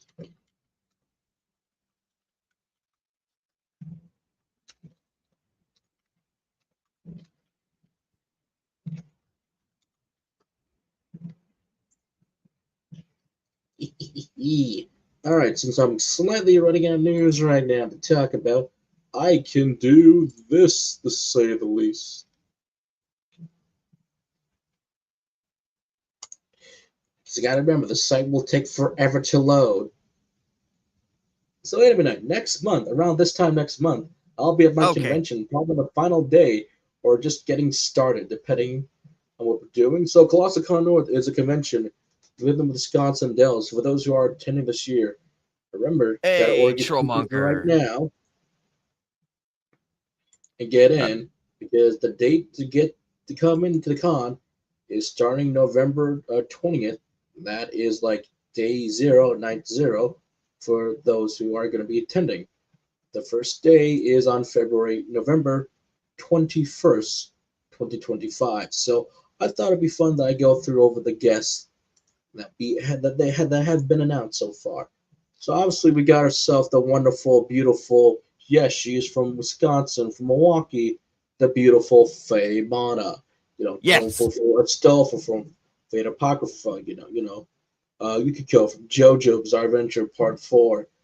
Petra, all these wonderful characters you see here. So, again, one of the VAs I want to be meeting for such a long time. Finally, hell yeah, wonderful. Also, funny enough, I no longer have the El Stelfo cosplay anymore. First cosplay I ever worn. Did not fit me. However, it was a year and a half ago. I think it was a year and a half. That maybe two. I think it was two now. My mother comes downstairs to me, and she's like, "Hey, so we have a hero day for work, and I was kind of picked to dress up as a hero. So can I borrow one of your cosplays?" I'm like, "You want you want Sister Iris from Fire Force?" She's like, "No, I don't want that one. I want I'm like, "You, Ammonite, I want to see your reaction to this."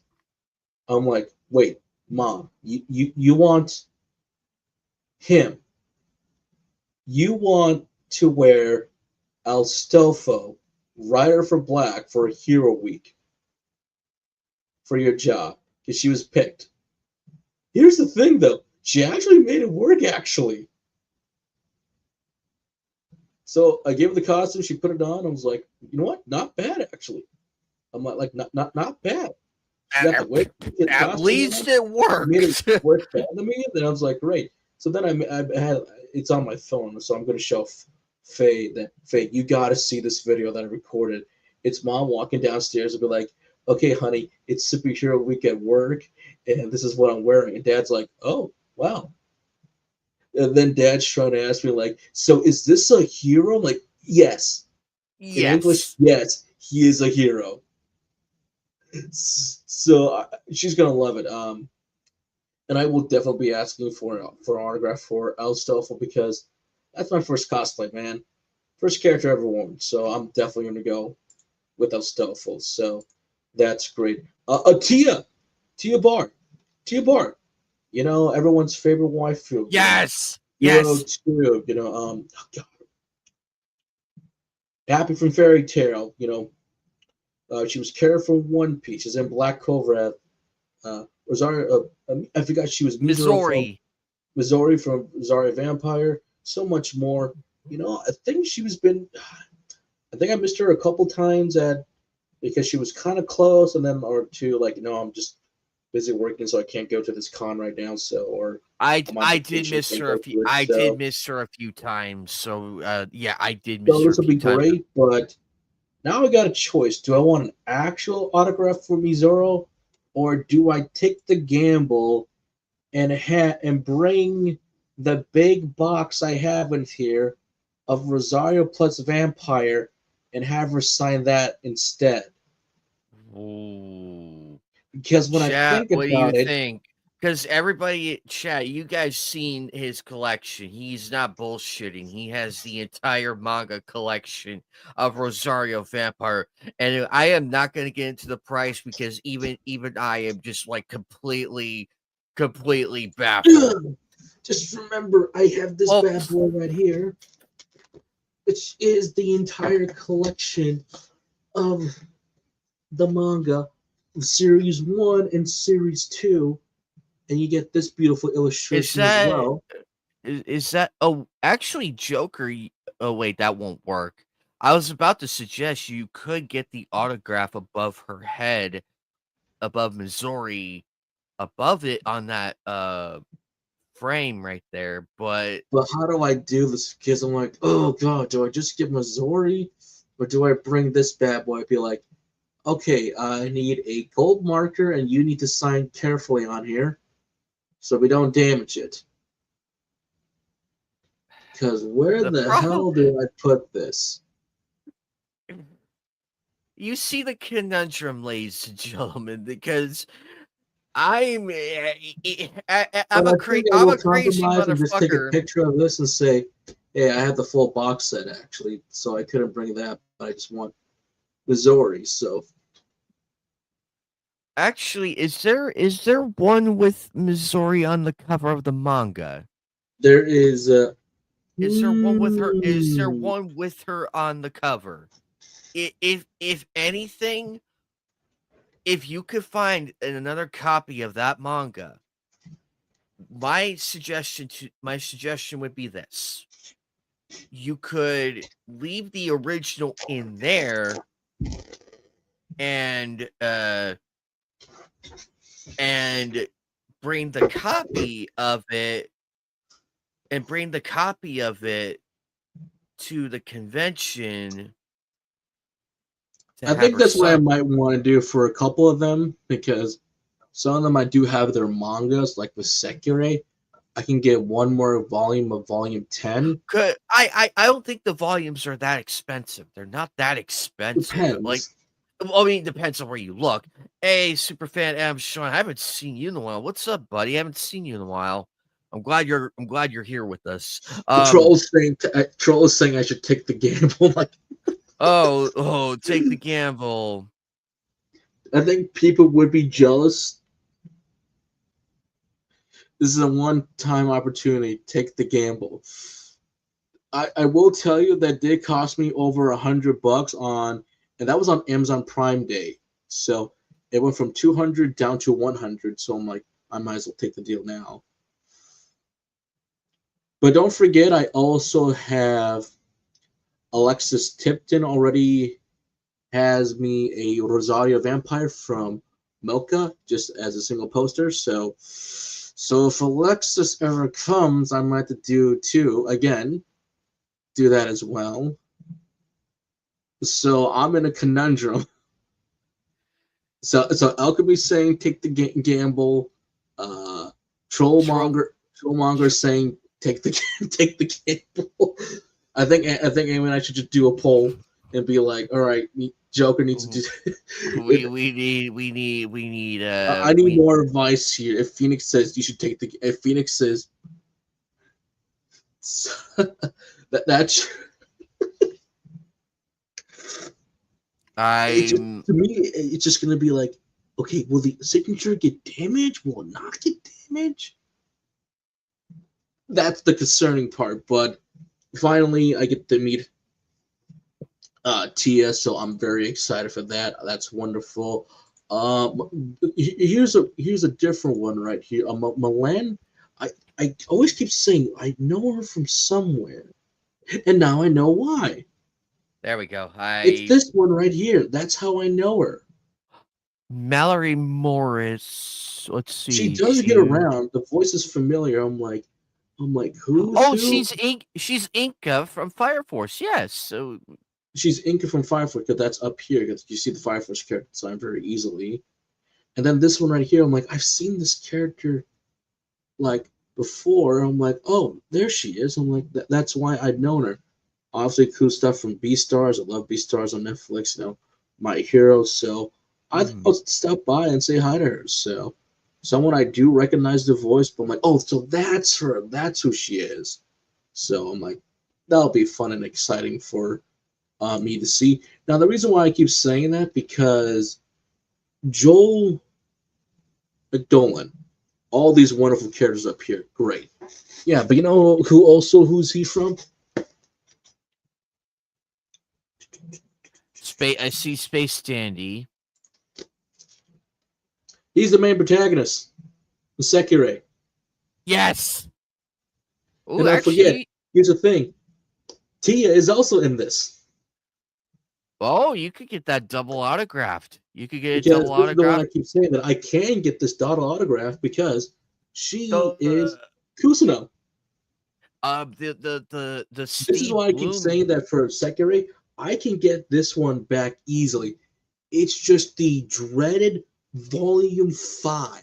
which is still at $1,000 to buy. It's like I'm not buying that big manga volume 5 still at $1,000 after, oh God, was it 4 years of searching now? He showed me the price of that because I'm like, I don't believe That was it. ridiculous. And then he I mean, had shows my me it, credit and done I a little bit almost better, and I managed the money. The day he showed me that price, I damn near fell over. I almost fell over from like the pure shock of it, and I'm like, who charges $1,000 for one manga book? And it's like 2 volumes in one go as Hey, well, Lilith. and they're thick books. Don't forget, they're thick, like Lord of the Rings thick. They got the gat. They got the gat. Yeah. So he's Minato in Sekiri, so I can easily get that double sign, and I go 2 for 1 go. I know our friend Casey at the Killer Critic, he loves Fairy Tales, so Zeref is another one. Don't forget Panty and Stocking. Hell yeah, everybody's favorite main C. Lucky bastard hanging out with angels and demons. Lucky Yeah. bastard. Yep. But he's also in Space Standing. 100. Like, this guy's great. So he'll be wonderful to see. Who else? Who else is coming, Joker? Who? Well, Oh God! get Get that! him. So, sorry, man. Get that! He blew his chance. He was there. I'm sure he was still at. have a line. He was The at. most He was at the Uwukan. controversy. He was at Uwukan. He did have a line, but not as big as you think. He, strange enough, has been a guest in the Dells for several years now, actually. When we first had Daisho Con a while back ago, and along with a few others, even on his YouTube channel, he'll announce that, like, hey, I'm going to be at this con. And so he is. So he's recognizable for Wisconsin. So he's recognizable. I'm just going to say that right then and there. But then Jameson. Oh, James. Mr. Jameson Price. The legend himself. You probably heard everywhere from video games like Mortal Kombat, wink wink, from Seven Deadly Sins to Fate Stay Night. This is Fate Stay Night 0. So this is writer over here, one of the writers. Bleach. Chad from Bleach. Second Lord Hokage from Naruto. Persona 5 as Sojiro.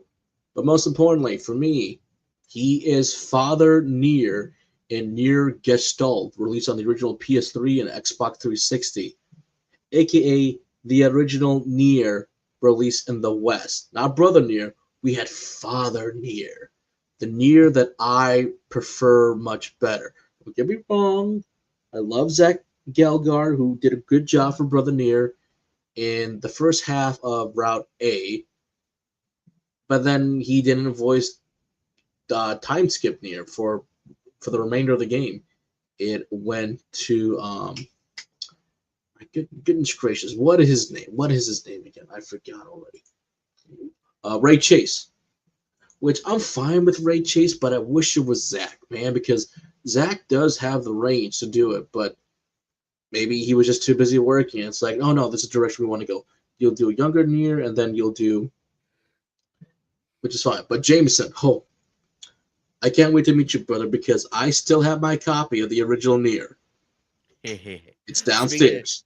Speaking of which, Joker, as of this poll, 3 people want you to take the gamble. Three people. 3 people. What? Is that on Twitter or is that on YouTube? It was on YouTube. I did it through the YouTube, and I'm like, Trumhunger said it's unanimous decision, folks. Well, it's a big thing. It's like people are gonna look at me and it's like, what the hell does he have? You should have seen. There was this dude. He had a Gundam bag, like a Gundam tote bag. That thing was huge. So I see the equivalent of that. But I'm pretty excited though. There's there's a Shinra figure that has a lot of the English VAs for Dragon Ball on that. So like it's huge. It has like a lot of different autographs. So it's like even like Chris Savage signed it along with a few others. So it's like, damn, that thing's right now is like priceless. But some people are saying it's all the manga volumes though. Where the hell do I have her sign that?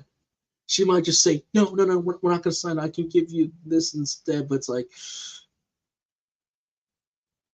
if more people give me a convincing argument over then yes, I'll get that thing signed. But just where the Speaking of panty and stocking, Courtney Lynn's going to be here next year, and also Susie Young, the original voice of Rama One Half. Rama from. I'm like, I need to get there. I need to get there. Susie is not the original. Oh, she's not. Oh, then she plays. She's the remake on the Netflix. But the City of Map. This is the remake. More faithful. And she's the main protagonist, and she voices the main protagonist for Silent Hill F. About 44% of that game, she does a really good job of capturing Hinako's lost in the dream and keeping her sanity check in the reality. Here's a twist. This is still connected to the original Silent Hill.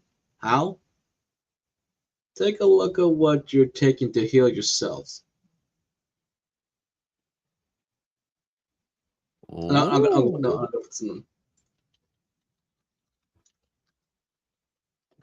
you go. It's in the private chat.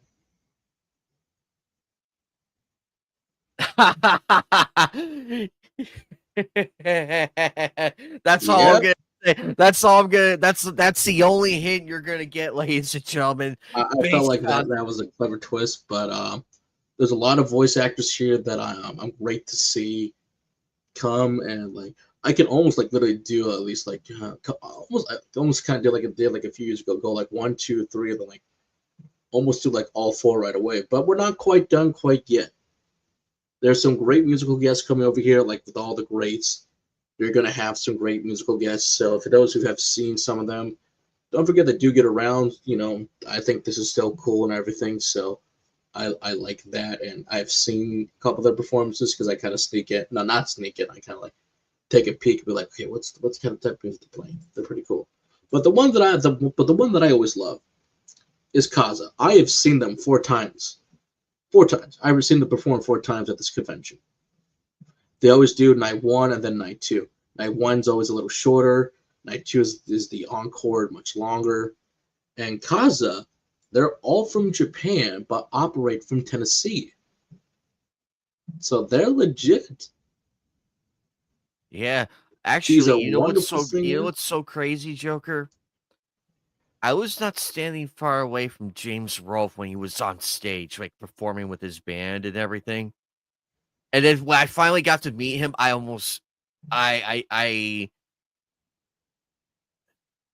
felt happy. He was such a nice guy. If he ever comes to Colossal Con, Joker, go meet him. He was fantastic to meet. Put his name as a private chat because I couldn't quite hear you, but I'll definitely have to meet him because we're always looking for guests and everyone's like, give us panelists or suggestions, so that's it. But the thing is about Kaza, actually, the story goes that they were performing, was it for a concert and everything, or was it at a convention or whatnot? But anyway, this guy by the name of Samurai Dan, was it Samurai Dan or was his name Dan in general? So Dan in general is walking past, is like, okay, these guys are good and everything, you know. But then she's like, we are going to sing for the finale song, you know. Don't Stop Believing. Now, he stops and goes like, no. You're not going to sing this song. This is like a powerful song. Everybody knows Don't Stop Believing. You got to have the voice for this one. Song starts. She can get those notes. She's very good with her cover version, along with staying truthful to the original. So it's like, hey, she sounds good. later kind of goes backstage a little bit. They talk, they meet, and it's like, do you have like a representative here?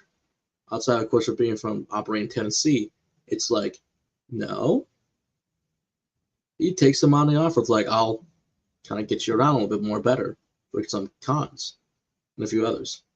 But if you ever meet her, if you guys ever request for them, they'll tell you the story better than me because Kaza is very great. And I also even bought an album from them. Yes, they have their own little merch stand and everything. You can buy lanyards, you can buy a T-shirt, you can buy. Actually, do I? Hold on a second. I got a T-shirt right here. I'm gonna go get something to drink, but I will be right back. Joker, I'm gonna put you on full screen, okay? No, okay. I do have a T-shirt. I got a T-shirt right here. If I could ever slightly trying to find it.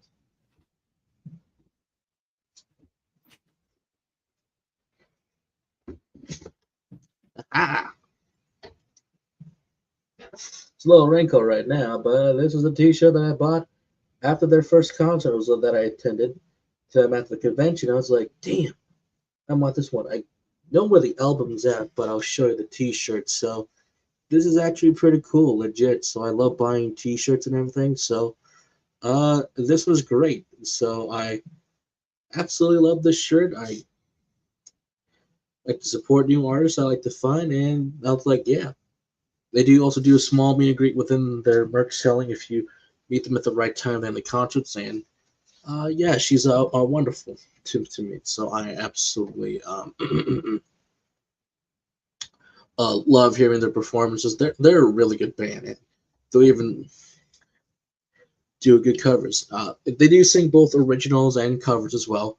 They did a great cover of "Off to Never Neverland," and like that's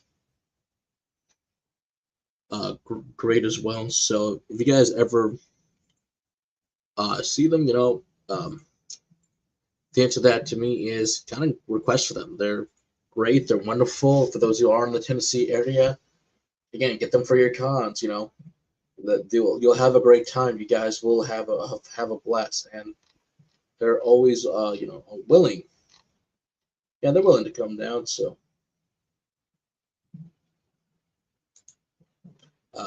to have fun with it and everything. So it's a great time. Everyone has a great time. We have a blast and everything. So in fact, we almost never had a Colossal Con because the previous convention, Dice Show, actually they shut down a while back ago due to reasons. And then it's like, well, I guess that was it. But then, like after the lockdowns and things were slightly open up, Colossal Con, which is from the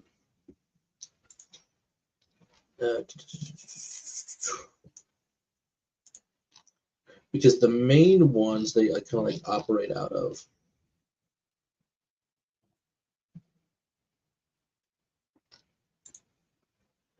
elsewhere, so they kind of slowly made their way over here. So this is kind of great too to have. So you almost didn't have another con like in the Dells again. So because the smaller ones kind of slowly went away, there were like some good small ones to medium-sized ones, which were good over the years. But this is kind of like the big one, like the big one at the end of the year, like that everyone likes to go to. But anyway, I do have the final news for me is from Buffy herself, actually. Sarah McKellen Gellar, because they're still doing the new Buffy show, which is the sequel series, and she finally said the smartest thing that when you do stuff like this is what I want to hear. Gallagher even says you don't have to watch the original show to understand Buffy the Vampire Slayer, new Sunnydale. The show will cater definitely to the original fans. Thank you. There will always be Easter eggs because that's what Easter eggs in the original. But we also want to introduce it to people that maybe haven't seen the show. Folks, is it that hard to say this? It's not. It's not. You can still cater to the original while still getting those newcomers that, hey, even if you have seen the original, you're still going to have a blast. And that's what she's saying.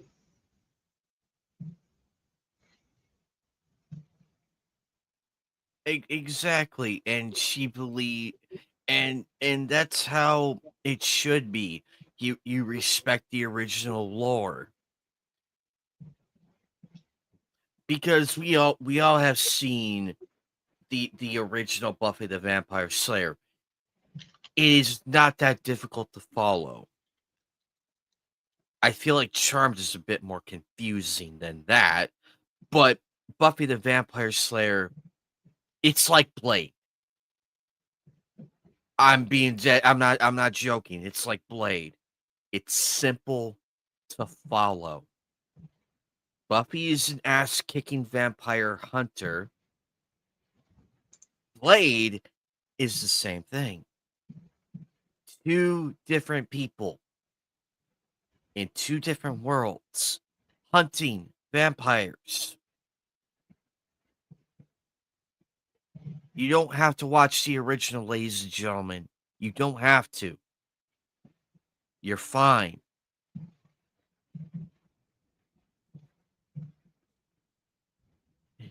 That one hurt. That one definitely hurt. Actually, you know what? Joker, there's this just gave I I'm just got a new I got a new Yeah, I was about to crossover bring that up. idea. I'm sure there'll still be a tribute to Michelle in the show. Like episode 1, they'll end with in memory of Michelle Tuckerberg. Funny enough, Michelle also had the final line in the original Buffy. So now what? And there are comics continuing the adventures of Buffy after the original show ended. I'm sure we'll still see from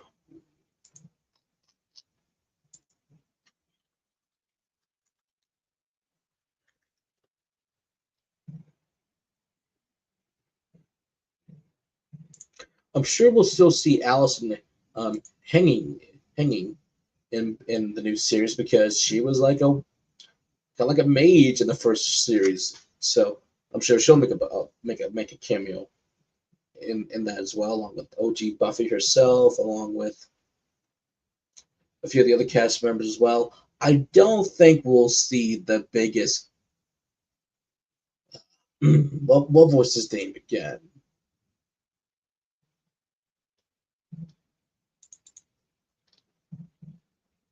Um, that's a good question. The one Uh, who had a crush on Buffy, but then he was like the main guy as well. Like, oh God, this is gonna bug. yeah, This, this is this gonna kill him. This is gonna kill him. God. Uh, Oh, there you go, Xander, Xander. Yes, that yes, asshole. yeah, I'm sure Xander. he's gonna make an appearance, and I don't think he's gonna change because Josh said that's his favorite character. So he's just gonna walk right in and be like, "I'm back, assholes."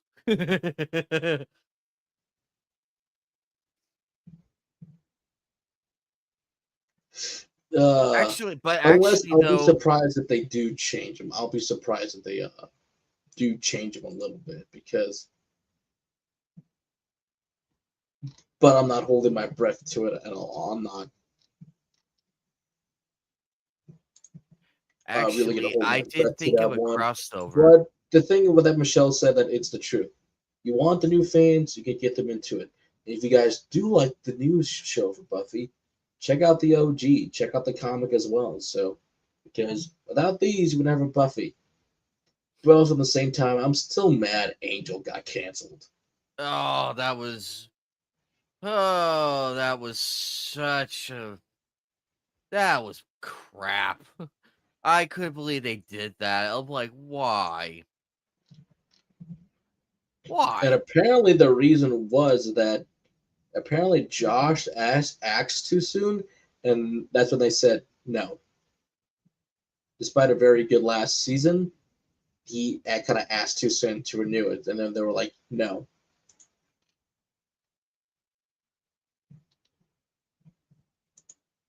So, but that's all the news I have right now. Talked about a lot of good stuff, but also Twitch, you're done. You're fired. I swear, like I said, every day it feels like we're getting more and more news from Twitch. So I won't even be surprised if this later makes the even bigger news outlet, like the actual news outlets across TV will talk about it. Because they can't hide this from the anymore. They can't.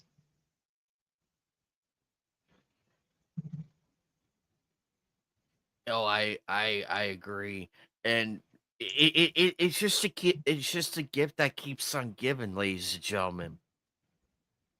Every year TwitchCon comes around, it's always something. And lately, the VTubers are getting the worst of it. Well, including Emu got it too. But also there was another one where some random guy posed literally as a YouTuber. Guy went up to a booth reserved for the specific YouTuber who the fans know what he really looks like, and he just sat there and said, "Take me to the booth." That's what terrifies me the most. Because everybody knows what I look like, but they see a booth with that says Anime Night 1992 on it. People are going to notice right away that whoever's sitting at my booth is not me. This is why I'm planning my shit very carefully along the way whenever I do be. And if I ever become a guest at a convention, ColossalCon is going to be one of those on the road ones that I would love to attend and be a guest appearance Near a water at. park. um, But also, if you're wondering, that the ones in the Dells, they are rebuilding for a indoor water park now, but that's still under what's up, construction. McDowell? Not quite. The one time he shows up, and the two times I show up for his, you're late. You're late. Um, real quick, I did have a crossover idea for that. Um, Buffy the Vampire Slayer and Blade. It has to happen. That would be a great crossover. Well, there's still Marvel Rivals, so they Well, could there's do a that. special event where we could play as Buffy. Get Gallagher back along with Wes. Like if you win as McGallagher, she can say, "There's ever only gonna be one Buffy."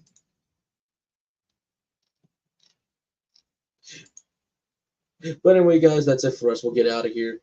Some great highlights. Thank you everyone for joining us. Even if you are late, thank you to McTown, Alchemy, Trollmonger, Alchemy, George. Always good to see you again, buddy. Lilith, great. Superfan Adam. Superfan Adam. JR. JR. Alchemy. Let's see here. Near 4XX. 4XX. And who else we got here?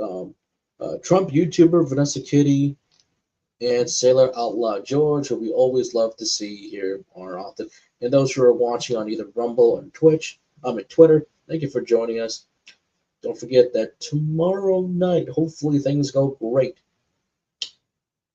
I'm off The watch tomorrow. party, hopefully. I'm off tomorrow, so I will make sure I get plenty of rest tonight, and I will be here for that because we're in the cusp of it now, ladies and gentlemen. Get ready. Also, Joker, real quick. You're going on vacation, right? That's next month. Oh, it's next month. Okay. I was trying to I was trying to remember when you were gonna be when you were gonna be going, because I'm like, was it this month or next month that he said he was It's gone? next month. Okay. All right. That's all I needed. That's all I needed to know. But yes, ladies and gentlemen, tune in tomorrow night. Also, this Sunday on Night CMA Table, it's gonna be a special edition. It's the post-con stream, and I have a lot of goodies to show off on stream. the Dratini doll that I just had. I personally won from a claw machine. It took me 3 tries to get.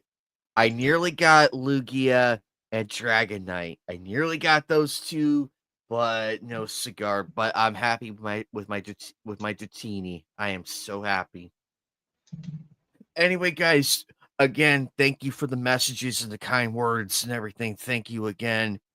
I am, as you guys could see, I am better, and I did get some hydration in me.